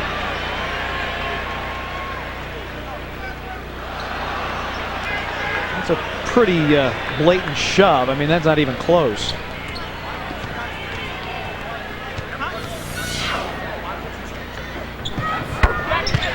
Pippen makes one of two. Awfully close to a flagrant, Steve. Flagrant fouls usually are called when there's no control for the guy going at the offensive end, and the player's making no play on the ball. And in that case, the interpretation by the official is it wasn't such a bad push that Pippen was going to be out of control and a chance of injury. But, you know, it's a good, aggressive play that can be called a flagrant foul depending on the angle the official has. Mobley, it's a two, it's off. Brian Grant with the rebound. Blazers go quickly, they can go 2 for 1. Pippen. And they do get it off early enough that Houston cannot hold for the last shot. About 4 seconds difference between the two clocks. 6.25 for Pippen, 19 in the ball game. Really been a solid ball game for Pippen.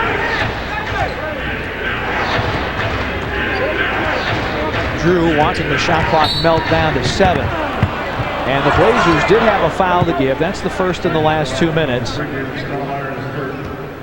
And Houston will get it, but now the shot clock is off. So Houston can hold for the last shot. Greg Anthony will return to the Portland lineup, replacing Damon Stoudamire.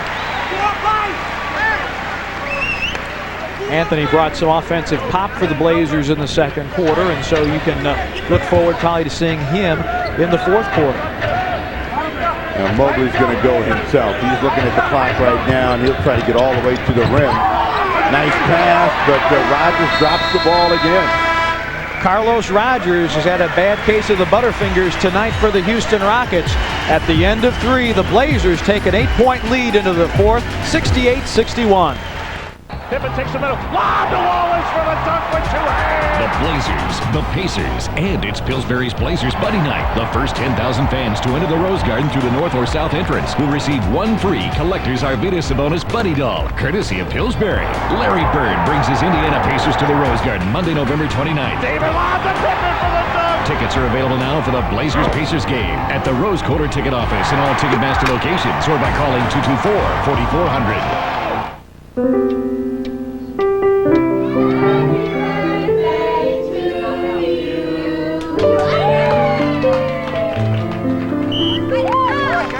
Good job. Why let beautiful memories lie forgotten in a drawer when it's so easy to drop your film off at Fred Meyer? And they use Kodak Premium Processing, so you know your photos will turn out every bit as vivid as your memories. You'll find it at Fred Meyer. People call it smart, thrilling, the place for values. Toyotathon 2000, the blockbuster event filled with great Toyota values. Your ride to the new millennium is here. Are you ready to go? Now through November 30th, get 2.8 financing on Toyota's most popular models, like this legendary Camry. Get to Toyotathon 2000, now playing exclusively at your Toyota dealer. Can you believe this movie? She's going into the attic. We gotta call Sharon. Three-way calling gets everyone on the line. Just click, dial another number, and when they answer, click again. Three-way calling. It's already on your phone. Hello? You know that movie about the maniac in the attic? I know, I'm watching it. What happened? Did he do it? Who saw it? You are watching BlazeRvision on a Friday night after 3 quarters. An 8-point Portland Trailblazer lead, 69-61, over the Houston Rockets. Well, Brian Grant got a lot of quality playing time in that third period, and that was good to see. Houston in the first quarter, as you can see, only shot 28% for the game. Portland in the first quarter, 48. Good first period, my friends, for Portland. Then we move on for the remainder of the game, and the Blazers upped it up a little bit. But the Rockets continued to hang around. And you can see it's still only an 8-point game. All right, guys. Thank you very much, Shines. Houston not known for coming back. They are 0-9 when heading into the fourth quarter behind. As you take a look, Houston shooting just 34%. As Mobley will go to the line. One thing that Mobley has done is dance through the defense of the Trailblazers. Portland not moving their feet and not recognizing when someone's beat out on the perimeter are giving Mobley lanes back at the line. Catino Mobley.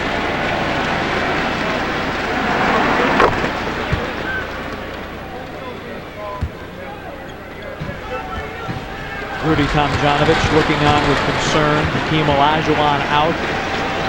The bad right groin in the cellar of the Midwest Division. Kelvin Cato gets an offensive rebound. Mobley, he's been Mr. Everything tonight, and a foul called, and if that's on Arvydas, that would be his 5th. It is, and it is. The second chance gives Mobley another chance to get into the heart of the defense. It looked like Sabonis got to the ball first, but you know, being the aggressor, Mobley is getting the advantage for his team.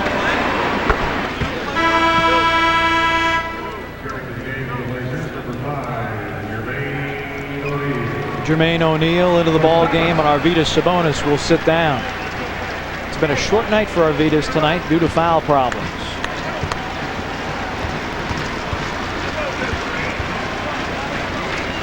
Mobley, who teamed with Michael Dickerson, a couple of rookies starting for Houston in the backcourt last season. Dickerson off to Vancouver, but Mobley stays. Mobley with 20 off the bench is keeping the Rockets close. Brian Grant backing down on Cato. Jermaine O'Neal can't get the offensive rebound. And here's Mr. Everything, Mobley, up the other way for Houston. Carlos Rogers. That was not pretty. And Rogers bumping Schrempf the length of the floor. Mike Dunleavy thought a foul should have been called, none was. Now Pippen will back down on Mobley. That's a mismatch. Scottie Pippen snags the offensive rebound impressively to give the Portland Trailblazers another possession. Schrempf, little up and under, little flip. Jermaine O'Neal again deflects the rebound, but it's Kelvin Cato with it. One of the areas where Portland is having some problems, they get bailed out by a turnover from the Rockets, is they're starting to stand and go one-on-one. Tomjanovich does a little spin around because he knew he had a big play and a chance to gain some momentum. Ball back to Portland. Move move by Rudy T was as good as anything we've seen on the floor tonight. Jermaine O'Neal cutting back door. Cato blocks it. Brian Grant keeps it live. Ball's loose and Bullard has it. And Pippen deflects it out of bounds. Rasheed Wallace will come back in for Portland. Portland is stalled here at the top of the quarter. Grant out of the ball game. Wallace comes back in. Grant trying to get a little rhythm. And this is a tough game for him because now it's turned into, one of those slugfest inside, and they've got a couple of shot blockers, and he doesn't have his legs yet against Rogers and Cato. 7 on the shot clock for Bryce Drew. Drew driving and going glass. A very, very tough shot for the youngster. And it is a 3-point ball game. Blazers yet to hit the scoreboard this quarter. Wallace on Cato. And Kelvin a little too close. Kelvin Cato picks up the foul. Blazers will have it when we come back. Their lead has been trimmed to 3. Blazers 69, Houston 66. Can't sleep. Listen. Rain?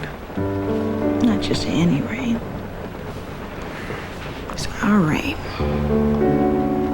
On our roof. Each year, millions of people spend their first night in a home of their own. Think it'll rain all night? I hope so. Call the Fannie Mae Foundation for a free guide to help put you on the path to home ownership and for a list of lenders and credit counselors. Why do I have Aflac insurance on top of my regular health insurance? Because he has his mother's eyes. Because I still have to teach him to whistle. And because Aflac helps cover what other insurance doesn't. If I'm injured, Aflac even provides cash to help pay bills. So why do I have Aflac? Did I mention he has his mother's eyes? Aflac supplemental insurance. Without it, no insurance is complete.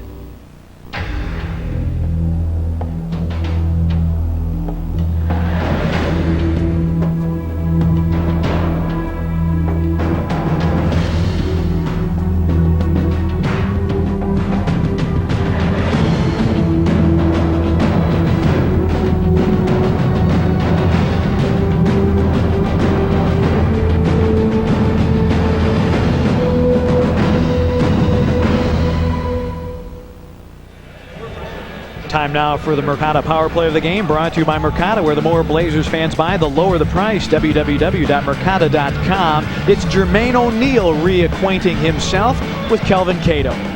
Well, they've gone against each other quite a bit in practice, and O'Neal still a very, very quick leaper against another quick leaper. Beat his old buddy Cato.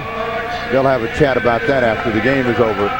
But O'Neal is going to get a chance to get a little run right here at a critical part in the ball game, 9:47, and make a big impression on Mike Dunleavy if he can come up with some positive results, because Portland is struggling right now to find out how to get it going and stay on top of the Houston Rockets. Turnover. Detlef Schrempf threw it out of bounds, and Ron Garretson was pointing at Matt Bullard, but apparently it was mistimed. I mean, Wallace was just starting to break out, and it really didn't have a chance to get his feet underneath him to go get the ball, and it just sailed away.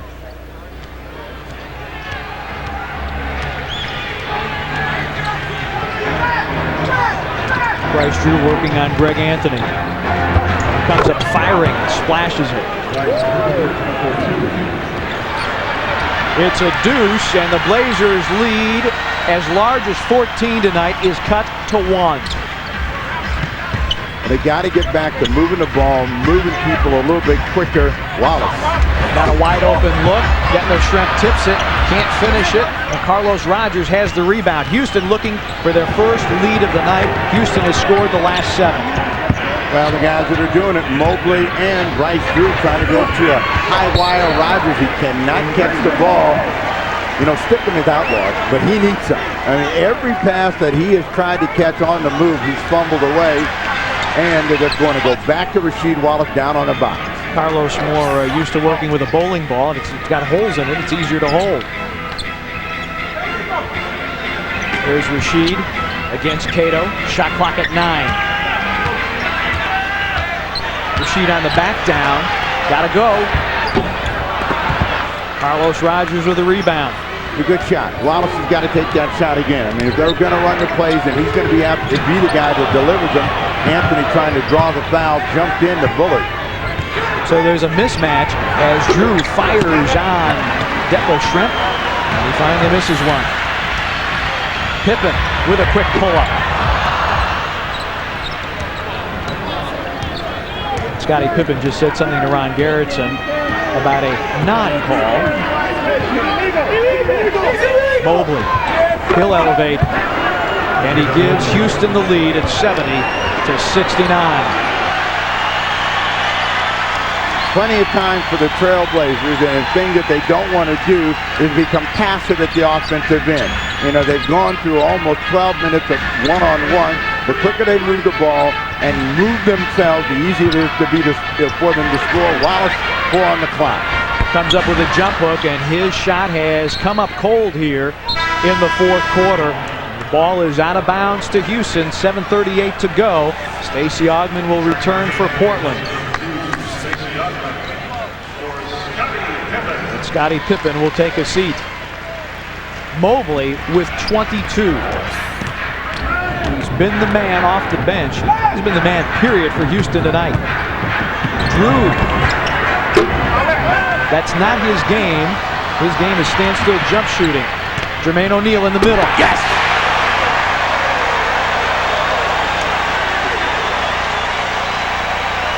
So Portland finally gets the score after almost 5 minutes of play in the fourth. Transition opportunity for Jermaine O'Neal. Mobley. Rasheed Wallace had the rebound. Carlos Rogers climbed his back. No foul called, but it will be Portland's basketball as Charles Barkley returns, replacing Carlos Rogers. Carlos not happy with himself, throws his gum to the floor. Now, sometimes when you want to come back and you want to make a big impression like he did, and you're just too juiced, you never really calm down. That appears to be part of his problem tonight. Blazers need to start tracking down the rim here. As Rasheed drives baseline, that won't count, but a Houston foul has been called. When we come back, Blazer ball, they lead it by 1. Get your hands up! Get your hands up! Thank you, Detroit! We love you! Detroit was last night. Want to get away? Now you can. Fly Southwest Airlines coast to coast for $99 or less when you purchase tickets by December 15th and travel starting November 30th.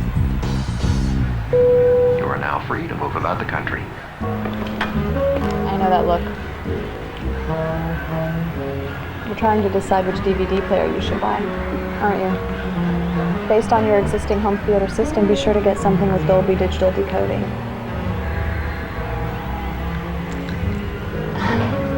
If learning about DVD players were this easy, you wouldn't need a place like 800.com. But it isn't. So you do. Call me. I'll help you set it up. 800.com. Everything you always wanted from an electronics store and more. Honey, can you bring home the milk? I will pick it up myself. Kyle, pick up some milk. Oh, and bacon. Some milk and bacon, yeah. Hey, Dad said to bring home some bacon, beef jerky, and some pizza, all right? Whatever. Love you, sis. Mom said to get some pizza, some fat-free lemon sorbet, diet root beer, some nail polish remover, and some... Introducing the AT&T Family Plan. Unlimited local wireless calls between family. Up to 5 wireless phones plus your home phone. Kyle! Talk all you want. Your family. Take a look at Jermaine O'Neal filling the lane. Really one of the few chances that Portland has had to capitalize and get out in transition. O'Neal over the top with 2 hands, and that's the only field goal that Portland has gotten here in the fourth quarter of play. And this is a high-powered offense, but 1 for 10. Houston not much better, but Houston's on a better run. Bryce Drew, Cato Mobley with 9 points in the quarter to the Trailblazers 2 to get them back in the ballgame. Bullard, Barkley, Mobley, Drew, and Cato for Houston. Steve Smith is in with Schrempf, Wallace, Augmon, and Anthony.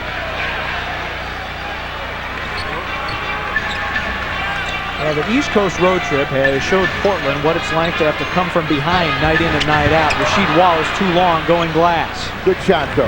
You know, again, even though Wallace has missed his last 3 shots, he's got shots in deep, and where he's going to shoot a high percentage, he's got to stay with it. He cannot give up on himself.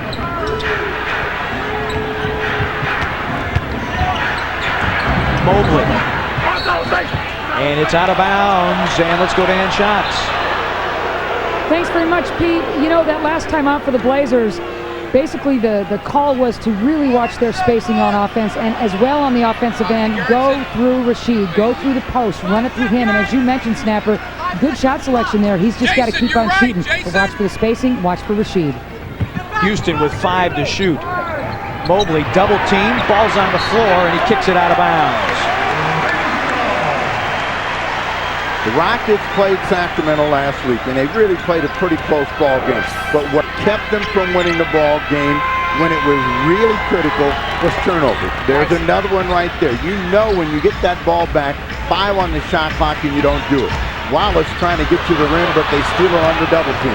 Drew takes it away. Houston with 20 turnovers, the Blazers with 10. Barkley on Shrimp.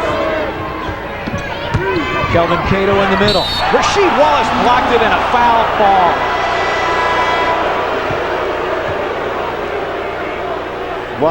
Wallace really upsetting. He gets this one clean, and where it's going to get the official may be going his way, but this is a clean block. When he brings that arm down, he brings it down so emphatically sometimes, and it looks like he got the guy across the arm, but I mean, that was a great block by Wallace, all ball. And Cato cashes the first free throw. When you're a shot blocker, you want to go to the ball and up, and not always to the ball and down. Cato's 2 free throws put Houston back in front. So they bring Steve Francis back in the game, and Greg Anthony comes right over the top. Greg puts the Blazers back in front. So you know what's happening here? It's the bench, and it's the Rocket bench versus the Trailblazer bench right now. O'Neal with 2, Anthony with 2, and the rest of it is Anthony steals the ball. Anthony leading the break. Shrimp. And the Blazers turn it over. Mobley hits the deck hard, but he pops back up. Francis with a bunny hop inside. Crowd screams for a travel. Bullard from 3. Rasheed cleans the glass, however. Mike Dunleavy with the play call. Blazers by 1. Steve Smith wants to back down on Mobley. Mobley hacks him, no call. And Steve Smith gets the basket. He wanted the foul. He won't get it. Houston calls timeout. Rudy Tomjanovich calls timeout. The Blazers in a dogfight with the Rockets. Blazers lead it 75-72. 4:36 to go in regulation time. Houston not looking like a 3-10 ball club, do they, Ann Shots? Well, this is one game I didn't think was going to be this close, fellas. Now, I got a little tidbit for you. The Portland Trailblazers, when they are at home, have a lucky ball that they use for their home games. Now, 26 times last year, that lucky ball worked for the Portland Trailblazers. So far this year, 3 times it's worked for the Portland Trailblazers. Carlos Rogers, who used to play with the Blazers, told Charles Barkley all about this lucky ball, this lucky sphere. Barkley took 2 big pens and tried to bust into the ball, tried to break the ball, well, split it, gas it, whatever you want to call it. Barkley tried to ruin the whole darn thing, broke the big pens in half. The ball is still intact. We'll see if the luck still holds place for the Portland Trailblazers. Fellas? Thanks, Ann. That sounds like something that happens in baseball. You get superstitious, you know, when the Trailblazers won those ball games, they played well. Suddenly it's the ball. You know, these guys have just got to pick up their intensity and their whole attitude here in the final 4:36. They seem to be waiting for the Rockets to give them the game and really not making the plays that they're capable of, and that will make them change their lucky ball.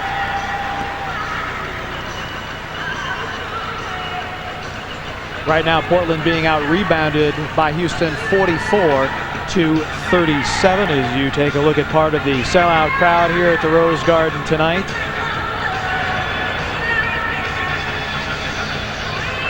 Houston has been a much better road team than they have been at home. They're 2-4 on the road, 1-6 at home. Time now for Alaska Airlines nonstop score of the night, brought to you by Alaska Airlines. They're the only airlines offering nonstops from Portland to all 3 Bay Area airports and 6 in Southern California. Tonight's nonstop score is Scottie Pippen with 19. Fans call Michael Thompson when you hear the prompt during the 5th quarter show following tonight's game. And if you call in with the name of our nonstop score, you will have a chance to win Blazers game tickets and Alaska Airlines tickets as well. Scottie Pippen, your Alaska Airlines nonstop score. Pippen had a terrific start and has been sputtering since then, but he's been noted to come up with some big finishes for the Trailblazers who have a 3-point advantage. Francis wants to pull the trigger. After a couple of fakes, he comes up short, chases the rebound down, though. That's not the play that you want to come out with after a break. Wallace makes Francis take a tough shot. Cato gets it in a collision, finishes the play. And a delay of game is Cato got tangled up. Now Cato comes up a little gimpy. He got tangled with Steve Francis and the ball could not be put in play. So a delay of game warning against Houston that could come in handy toward the end of the ball game if it remains this tight. Well, the reason the Rockets are in the ball game, the bench. Their bench has 43 points. The Trailblazers bench has 19. Schrempf against Barkley. Detlef Schrempf comes up big with his first bucket of the night. Houston's bench providing the pop for them tonight. And here's been exhibit number 1, Coutinho Mobley, as he gives to Barkley. Bullard from 3. Well, that's Matt Bullard at his best.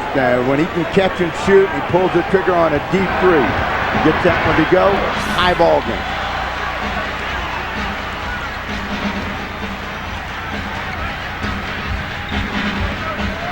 Pippen. Rasheed Wallace has it deflected away. Pippen's got it. 5 on the clock. A little bit too static right now. Pippen fighting the clock. Anthony. Quick release. And Schrempf with an offensive rebound and a fresh 24 for the Blazers. Wallace still can't find the range.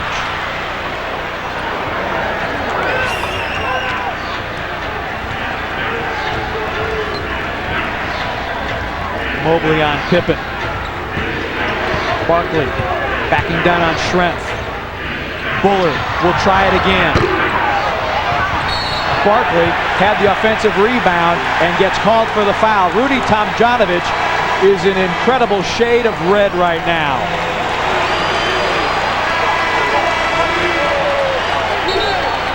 The foul on Barkley is his 4th. 3 team fouls against Houston. Now, Tomjanovich is saying, my guy was up at the top first. And 90% of the time, if you come over the rear, you're going to get the call against you, and that's what happens to Barkley. Anthony's inside. Barkley gets to the ball first. Blazers trying to untie this game. Schrempf delivers to Steve Smith. Steve. Tough luck for the Blazers in this quarter. They have gotten plenty of good looks. If they go down, this is a vastly different ball game. Blazers just 24% for the quarter. Well, they just haven't made the shots. They've had the opportunities, but right here to finish this game, they need to move just a step quicker and be a little bit more aggressive. Cato trying to toss that one in. Tips the ball to Barkley. Another offensive rebound for Houston, and they get a fresh 24 as we move inside of 2 minutes to go in regulation. Mobley for 3. That one got hit. Good rebound. That's out of here. Pippen releasing early, but Rasheed Wallace with a fastball high and wide. Rudy Tomjanovich wants a 20-second timeout. I'm sure Rudy's telling his guys, hey guys, we can drive the ball. We don't have to stand out on the perimeter. Portland's a little nervous right now. You know, they're the better team, but they're not certain how to finish the deal. Dunleavy's telling his guys, we got to reassert ourselves right now. stop worrying about the misses and be aggressive in trying to score the ball at your end of the floor, you'll be okay.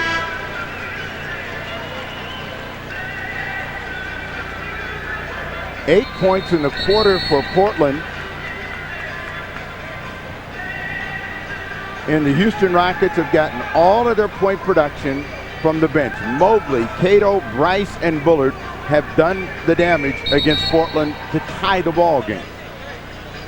Cato with 8, Mobley with 22.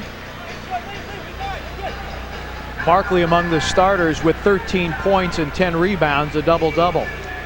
For the Blazers out on the floor right now, Pippen has 19 and Rasheed Wallace has 15. Now what you want to do with Steve Francis in this situation, as we take a look at the game reset and the timeout, is make him make a decision on the move. He has not been very good in that area. Barkley may turn it over. Wallace with the steal. Rasheed. And a foul has been called. Now Wallace did one thing that you really have to like. Besides getting in the passing lane, he was going to bring this ball all the way to the rim. And he put the pressure on the defense. Barkley's been making this play all night long. Wallace steps up. Even though he's having trouble controlling the dribble, he is attacking the defense, the chance to break the tie. Mobley, the foul, his second.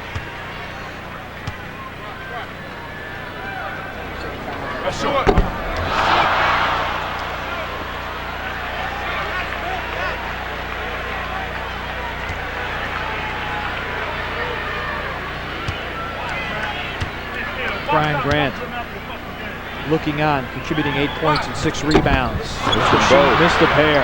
Oh my. Steve Francis has a big old grin on his face. His Rocket team came in at 3-10. They came in hungry for a win. Now the problem with double teaming Barkley is he's not trying to score the ball. Make him shoot. He does and misses, and Damon Stoudamire grabs the rebound.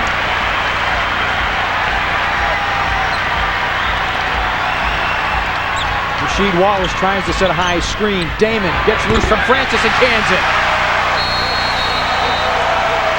Timeout, Houston.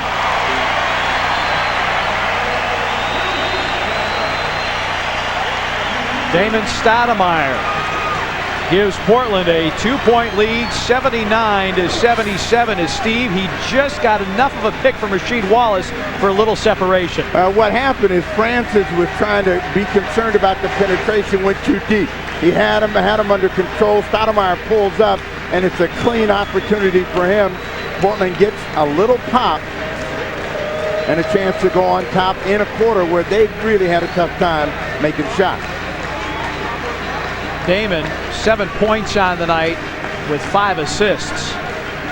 And those two the biggest of the night.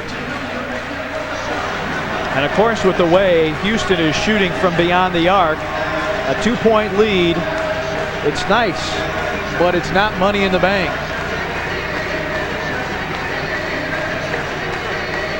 Well, the Rockets are in a 2-for-1 situation. They got to come out of this timeout with a good, quick-hitting play and try to get a ball in the air. So even if they miss, they may have a chance to come back and get another scoring opportunity. If Portland gets the rebound, their concern now is possession, moving the ball, moving people around, making the defense react, going to the free throw line, and making the free throw.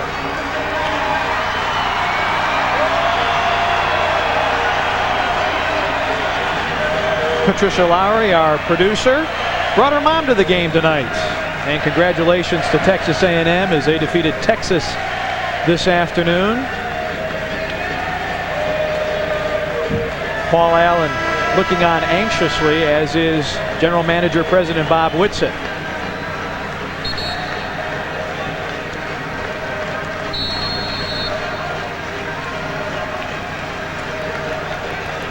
What was the score of that Central Catholic Marshfield game?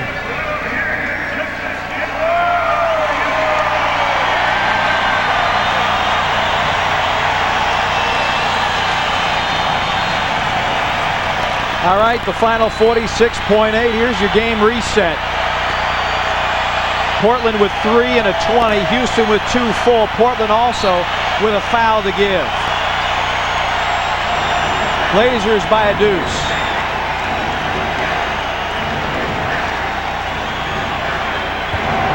Barkley. Barkley back from Bullard. Shot clock at 11. And a foul on Detlef Schrempf. Mobley saying, wasn't he shooting? And Ronnie Garrison says no, so that Portland has no more fouls to give. But if you're the Rockets, you got to go quickly. This idea of trying to draw the defense when you got a bunch of players out there that are fairly tentative or playing behind the line, you're not going to get a good look at the rim. Barkley. Cato has it stripped. Cato gets it back. Blocked by Rasheed Wallace and a foul call. Detlef Schrempf flagged again. You see, you're watching. Cato does a good thing by cutting to the basket, but the ball pops right back up to him. Look like anybody touched Cato, but in that kind of traffic, Cato gets the benefit of the doubt.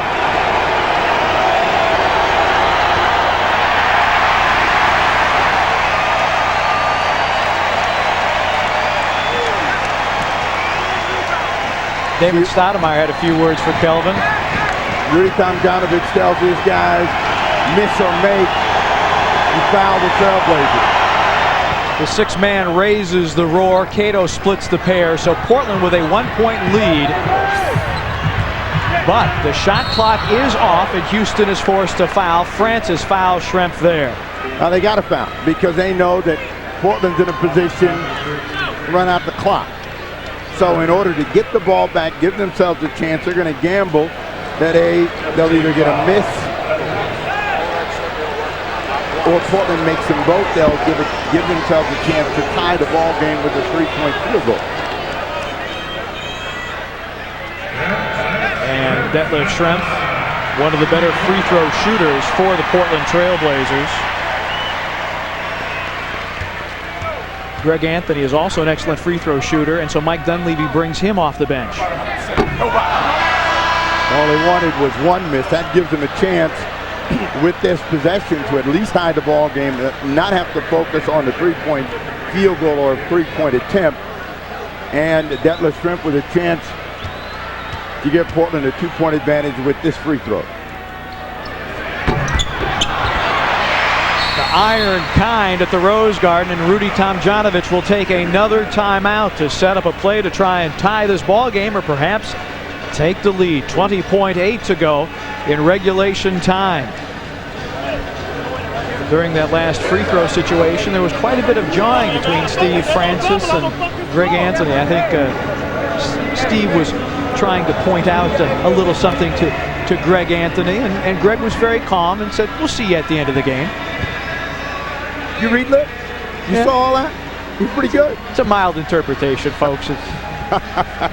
There's a lot of gamesmanship out there. Kelvin Cato, of course, wanted to play well. Gets one of 2 free throws down there and has 10 rebounds on the night. So he has played well. Carlos Rogers has fumbled the ball. Walt Williams really has not been a factor tonight. Well, the guys that came back and wanted to play well against their old teammates really have had a tough time. But the story of the ball game has been the bench of the Houston Rockets versus the bench of the Trailblazers and Portland's inability to make shots. So they, as they finished the last road trip, they got themselves into a little bit of funk of playing outside and standing, and they exhibited it from the end of the first quarter on, and it's got them in trouble. Both teams, nothing to write home about, but the Rockets got back in the game. Portland still has the lead, and it's up to the Rockets to make the difference. And Shots, what have you found out? Well, I'll tell you what, before Mike Dunleavy joined the huddle, the players were basically talking amongst themselves saying, okay, now it's time to play good, smart defense. No fouls to give, obviously, and no one wants to let anybody go baseline with their strength. Steer them towards the middle so that they can play some help defense, but above all, just play good, smart, help D. We'll see if they can pull that off in the last couple of seconds and avoid overtime or worse. Fellas. If you're in trouble, thank you, Ann. If you get in trouble out there, Rockets not a very good free throwing team. The 2 best free throwers are Bullard and Catino Mobley. Barkley has been known to cough one up in this situation. You just saw Cato. Steve Francis is not a good free thrower. If you get in trouble, a worst case scenario, You foul one of those guys to get possession of the ball back. Every one of the 6 men are on their feet here. Francis on Anthony. Greg Anthony deflected, couldn't get it back. Francis on the baseline. And Kelvin Cato gets the stick back with 11.2 to tie us at 80. A very aggressive play by Anthony defensively after the ball got loose, leaves Francis the baseline. Francis just did not finish this play, and on the release, Cato with 2 hands over the top to tie the ball game. In this situation, and you heard Anchas talk about it, don't give up the baseline. Anthony got beat right there, and that's where the breakdown was. Rockets with their 13th and 14th second chance points off the miss. Greg Anthony mad at himself. He got the initial deflection, and if he is able to corral the lucky ball, the Blazers win. Well, you're in a position now with 11 seconds to go. Worst case scenario, you're going to go into overtime. So you're playing this down for the final shot of the game. Make sure you get a good shot. The Rockets are in a position where they're going to try to gamble. They're going to try to force a turnover, but they're going to try to create some sort of panic, and make or miss, you want to be the team that shoots the ball last. You remember the overtime game in Charlotte, the Blazers had the last shot, but they only had 1.1 to do anything with it. Now they have 11.2. Well, they got a lot of time to get a good shot, and depending on, let's say you let this ball go in the air around 3.5 seconds, you still have a chance for a putback. You don't want to let it go too soon, then get the rebound, and now they have a chance to call timeout and try to win the game on the closing shot of the ball game. Rasheed Wallace has been cold here in the 4th. Is that your primary option, Steve? Wallace has had great position and great shots. I still think you got to go through Wallace, and Wallace has got to grow to this occasion. I want the ball, I'm going to make the shot. And? Thanks, guys. The last huddle, Mike Dunleavy drawing up a play for 2 of his best sharpshooters, and that would be, of course, Steve Smith and Scottie Pippen. She's been a little bit cold, so look for Smitty, look for Pip to take the game winner, fellas. Bryce Drew wants to check in, and he will be allowed into the ball game to take the place of Matt Bullard. Well, they put Francis against Damon Stoudamire as they switch things around with the small lineup, trying to deny the ball, trying to get it in. 20-second timeout by Anthony. Blazers had difficulty getting the basketball in bounds, and so Greg Anthony smartly calls for the 20-second timeout. So that is gone for the Blazers. The Blazers still with 2 full timeouts. Houston with 1 full. Their 20 already burned earlier this half. Mr. Mean came over, jumping on the official, saying, that was 7 seconds. It wasn't even close. Should have been our ball, but that's how it goes in these situations. Coaches lobbying for everything. Anthony didn't want to make a mistake, took the timeout as they come back out on the floor. Steve Smith to do the inbounding this time. Pippen, Wallace, Stoudamire, and Anthony. The 5 on the floor for the Blazers. Well, Wallace will be the outlet. If they get in trouble, they get the ball into Stoudamire. Damon gets a Rasheed Wallace screen. Rasheed off of screen roll. Fakes. Short. Damon. No call, and we are going to overtime. Damon thought he got fouled. Damon screams for a foul and none called. When we come back, 5 minutes of overtime from the Rose Garden. Blazers and Rockets are all tied up at 80. Overtime, the Blazers go with their starting lineup, so Arvydas Sabonis will jump against Kelvin Cato. Remember, Arvydas with 5 personals, and he wins the tap over Kelvin. Where you'd like to see the Trailblazers re-energize themselves is at the offensive end. Start regaining their confidence. Right now, they're playing very tentatively at the offensive end. 1 shot and a miss. Sabonis with the foul. Arvydas, his time severely limited by fouls, gets the Blazers off on the right foot as Scottie couldn't finish, but Arvydas was there to clean it up. Pippen trying to squeeze Steve Francis, and Francis has had all kind of trouble tonight. Not been a good game for him. But see, that the Rockets have been working through Barkley, and Portland has been worried about doubling him, and that's let these other guys get into the game. Mobley to Cato, the finish. Cato, who tied us at 80, reties it at 82.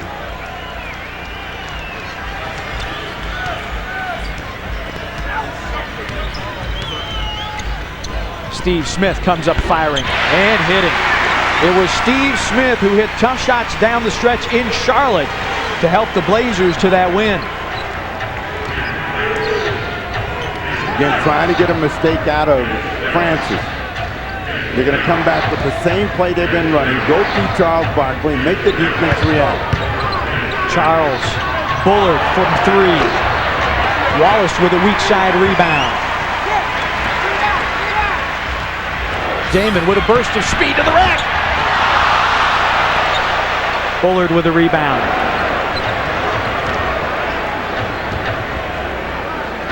Rockets looking for a tie.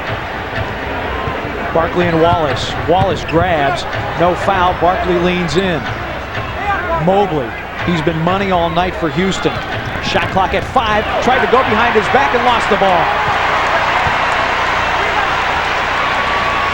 Both teams are playing some tentative and really ugly offensive ball. Pippen with an early but quick miss. It was a wide open look, but it was a little short as he tried to go glass. Scotty, or rather a Barkley quick three, and the Blazers come back quickly the other way. Rasheed.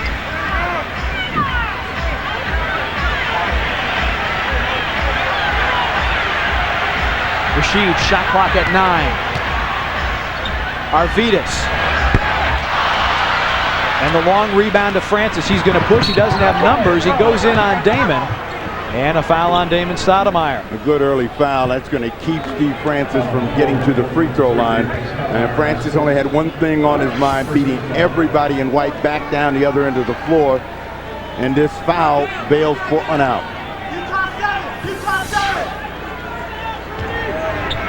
Blazers clinging to that 2-point margin. Well, both teams are standing, though, and whenever you have offenses that are standing, your percentage is going to go down. Francis and the Rockets out on the perimeter. Mobley for 3. And he triples the Rockets up 1. Mobley with 25, matching his season high.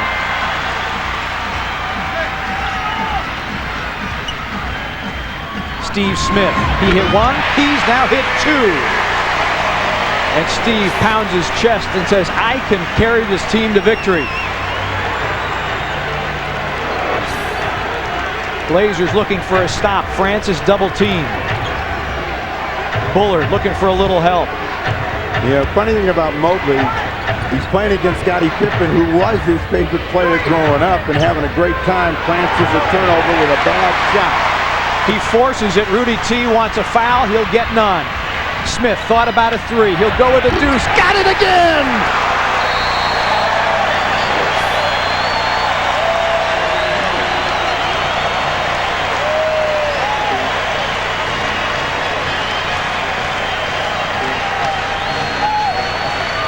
The danger of having Steve Smith in these situations is his history. He's a big moment player, and right now he's ready to finish the game for the Trailblazers. He's come out in this overtime being aggressive at the offensive end, made all 3 attempts, and has got the crowd believing that they can pull this one out one more time with the 3-point advantage.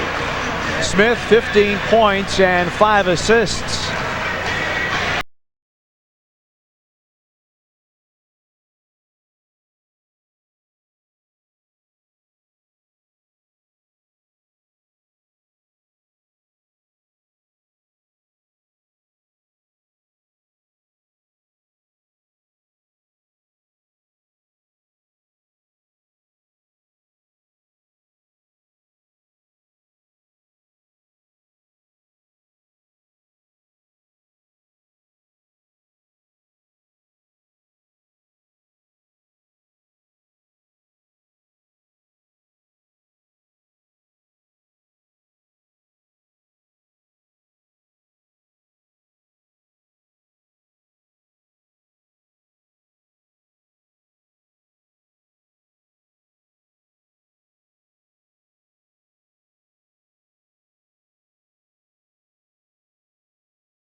Rockets shooting just 34%. The Blazers are a perfect 5-0 when they hold the other people to below 40% shooting. Bill Shonley, what do you got?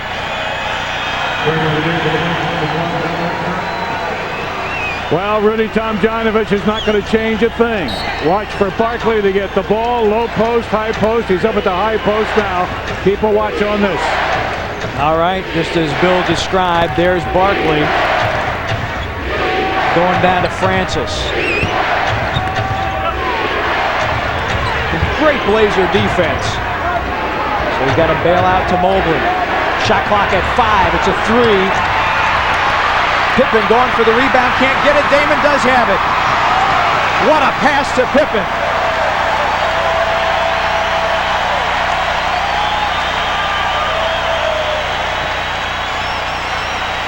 Steve Smith against Bullard. Smith wants the ball and wants a clear side, knowing he's going to be able to get a shot. Flat with that one. It's over the backboard, and so Houston will get it back with 31-8. And Houston will call for a timeout. Steve Francis with words for Steve Smith. Steve Smith, if you meet him off the court and you talk to him, like Rudy Tomjanovich, a consummate gentleman. But anytime you get Rudy T, for that matter, or Steve Smith in the confines of the 94 feet of hardwood, they are exceptionally fierce competitors. There you see the game reset story. Houston, 1 timeout. Portland with 3 full. No 20s in overtime. And both teams had used their 20s earlier. Well, the Rockets are playing like the Rockets have played for the last 4 years when they were successful. Forcing a double team, shooting the ball over the top of the defense. I have said that this is a team that needs to change that way of playing basketball, but it's got them back in the ball game. Mike Dunleavy just told his team as they came to the floor, everybody stay at home, make them shoot over the top, and shots, are you in the huddle? That's exactly right, Snapper. Thank you so much. Stay at home and do not, under any circumstances, give up any threes. That's what Dunleavy's telling his guys right now. No threes and stay home on defense. They're specifically talking with Damon, too, because they know Francis, if he gets the ball, may try to post up Stoudamire down low or even try to blow past him. Shans, what do you got from the Rockets huddle? Well, from the Rockets' point of view, watch out for Tim Bullard. The big guy from outside, Matt Bullard, I beg your pardon. It's a 3-point game. The Rockets are going to go for it, apparently. Let's see. They live by the 3. They die by the 3. They know that they've been struggling, but the 3 has kept them in the ball game. Bullard has the ability to make that shot. So does Bryce Drew, and he is out there as well. But the Rockets, it's almost the worst percentage shot you can take, and in this situation, they still have plenty of time. If they get a quick-hitting play and score, they're only down 1. They can come back and foul Portland. Bullard, if you're wondering, is 2 of 6 from 3. Francis drives the baseline and dunks as Rudy T wanted to have the Rockets go quickly and get 2 for 1. And the 2 clocks were just about synchronized, and a foul on Houston as they had 1 to give. They had 1 to give. They stopped the clock. They're going to have to foul again to get possession of the ball. Now you got to pick your poison and which guy you think is going to cough up the miss for you. Mike Dunleavy will call a full timeout here. He wants to make sure that he has his best free-throwing squad on the floor here. 22.9. The shot clock is no longer a factor. What's a factor is possession of the ball. Portland has it. They have a 1-point lead. The Rockets know that Portland can run out the clock, so Portland should try to spread the floor. But Francis quickly and wisely attacked to get the 2 points and give the Rockets a chance to maybe get a mistake from Portland, somehow steal the win here. And you saw Greg Anthony back out of the picture, not wanting to give up the foul and the potential 3-point play. I mean, anytime you're in that situation and you're ahead, you want to make sure that the opponent makes the basket. You're going to get the ball back. Now it's on them to get the ball back from you. The game is over.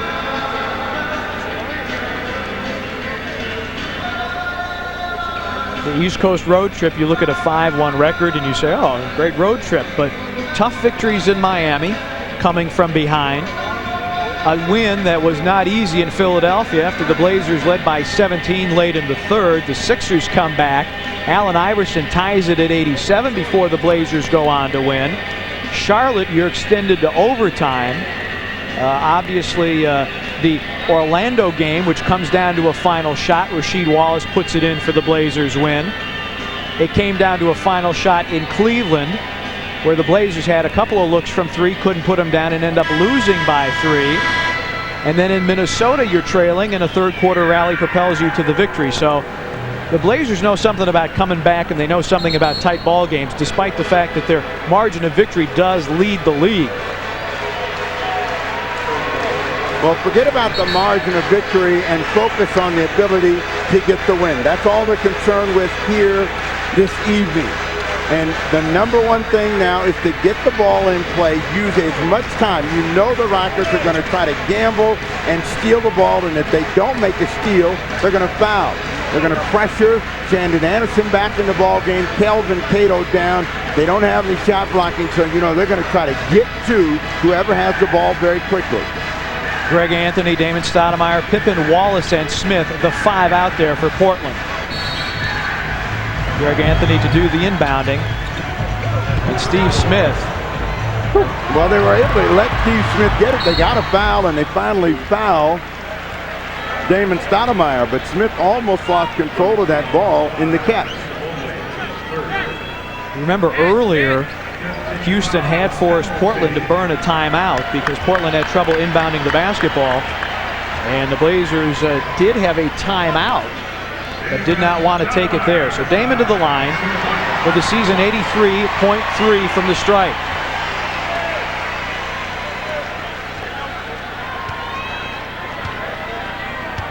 Rockets got a couple of big guys set to come back in. Stoudamire knocks down the first. Cato and Bullard are in. Drew and Shandon Anderson are out. Greg Anthony will sit down. Detlef Schrempf comes in, so the Blazers get a little height defensively. Well, Stoudamire makes this. You know they're going to call a timeout. They're going to try to set up one more play. You're hearing Dunleavy tell his team, you got a foul to give.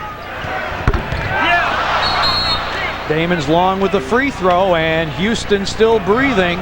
Down to 17.6.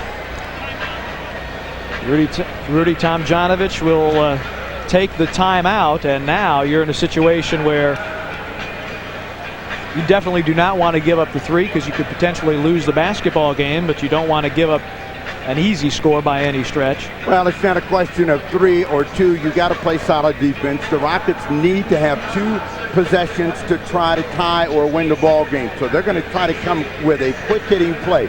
They're not in a situation on the road where you're going to hold the ball for the final shot and hope you get a tie or a win. So they're going to come with something quickly, a quick hitting play. Portland's got to react. They've got a foul to give. If somebody gets out of position, use that foul, then come back and play solid defense. Make sure that the defense is ready to defend the ball coming over the top and then rebound it. Great seats are still available to see your Blazers take on the Indiana Pacers on Monday. That's the 29th of November. The first 10,000 fans through the Rose Garden's north and south entrances will receive a free Arvydas Sabonis Blazers buddy, courtesy of Pillsbury. You can get your tickets now for those great seats. 224-4400. Bill Shonley, what do you got from the Houston side? Well, a little while ago, they were going to go for the 3. Then the second option because the Blazers overplayed the big guy. And now they're going to do it again. Bullard, in all probability, will have the ball. They're going to try for the 3. That's the game plan. Well, the Rockets are out of timeout, and this is a huge gamble because if they miss this shot, if it's a 3-point shot, Portland gets the rebound. They've got to come back and foul. Now they're playing that odd number in possession and shots. Okay, fellas, Mike Dunleavy just saying exactly what you guys have been saying throughout this tight fourth and overtime period. stay home on defense. Fight through the picks. Don't switch unless you absolutely have to. Stay home on defense. Watch Bullard. Obviously, don't give him a look, but really battle hard through the picks. Guys, let's see if they can pull it off. Mobley, Francis, Drew, Bullard, and Barkley, the 5 for Houston.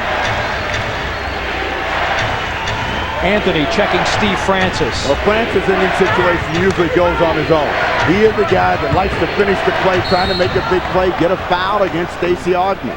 Augmon stripped Francis from behind, so Francis will go to the line for 2 free throws with 8.5. When you come into the league with the reputation of being a big game finisher, then sometimes you don't recognize that you aren't. And Steve Francis hasn't finished a lot of games in his young pro career, but he's challenging. And he challenges the defensive Augmon, gets the foul, has not been a great free thrower so far. Francis for the season just under 77%. Arvydas Sabonis will return. Augmon down for Portland. Cato also at the scorer's table for Houston.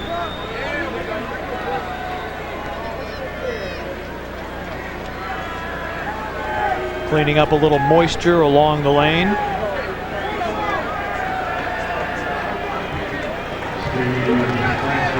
Francis has hit for 5 20-point games. Tonight he's been held to just 9. And the 6th man raises the roar.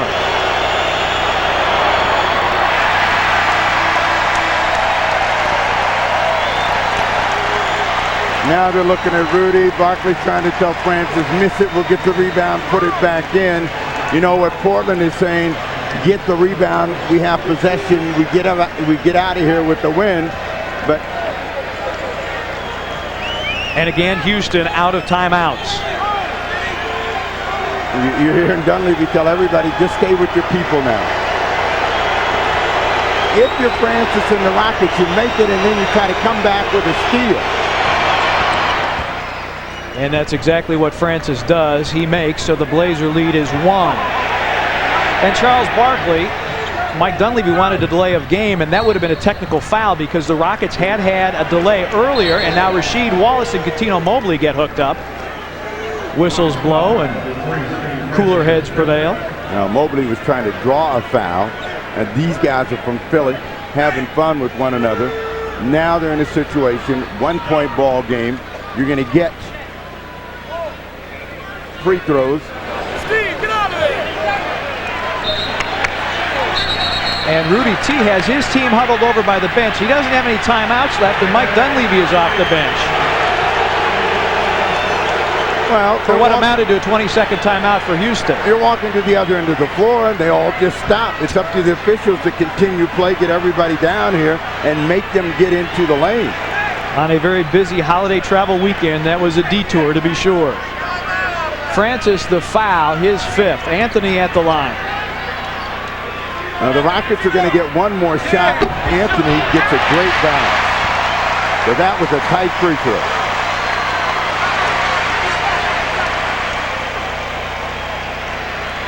He was money down the stretch in Charlotte.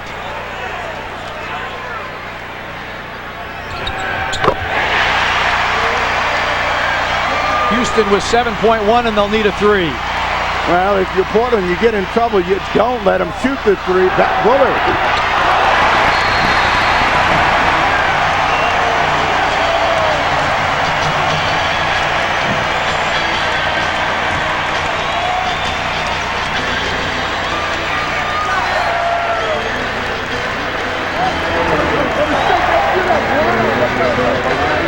It wasn't easy on the Hart, but the Blazers defeat Houston 91-88.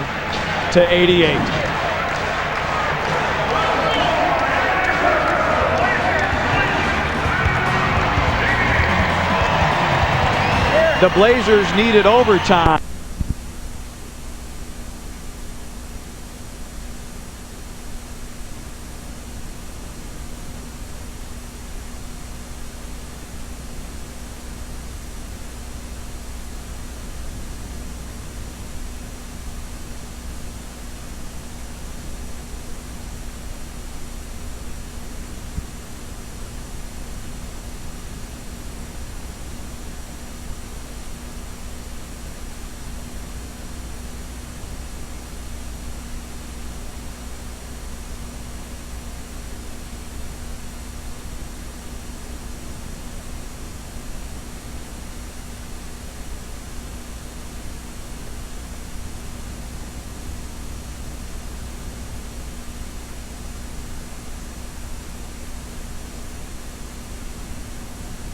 supportive of basketball and all the years I've always came here.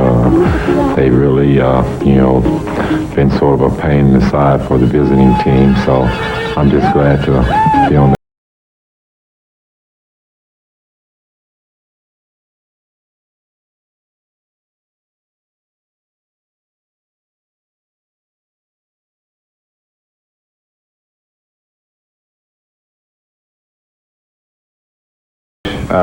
especially here in Portland, our fans have carried us through a lot of victories last year, and we're expecting the same this year.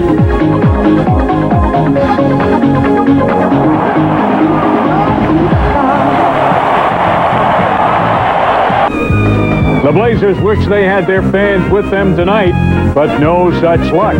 Portland fans will be few and far between in the brand new Staples Center in Los Angeles. It's the Blazers and Lakers getting together for the second time this season. Just around the corner now on KGW TV and the Blazers television network. Don't go away. What if shopping for furniture was less like shopping and more like the actual furniture? Comforting, soothing, and anything but hard. Unlike other stores, at Lazy Boy Furniture Galleries, we know that to be truly comfortable with your furniture, you need to be comfortable with where you buy it.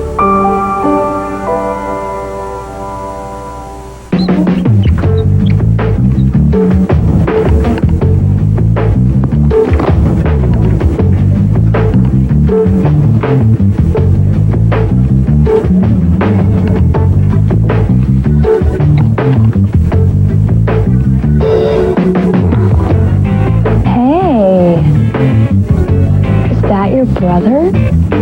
Want to change your body? Gold's Gym. Honey? Yeah. It's down. Baby? Down. It's down. That's down, all right. Yeah. I swear this never happened before. It's down. Hold on. It's down. It's way down. I love this. Sometimes down is good. Presenting Mercata, the new way to shop where prices go down while you watch. The more people who buy, the lower the price. Let's do it again. Try prices down at Mercata.com. Tonight's special presentation of Rip City TV has been brought to you by Great Lips, proud sponsors of the Blazers Courtside Kids. By the 41 Portland area Jiffy Lubes. Jiffy Lube, more than an oil change. By Nestle, it's just more fun to munch. By Mercata, www.mercata.com, where prices are always dropping. By Lazy Boy Furniture Galleries, we make the rooms that make a home. And by Gold's Gym, join a real gym, Gold's Gym.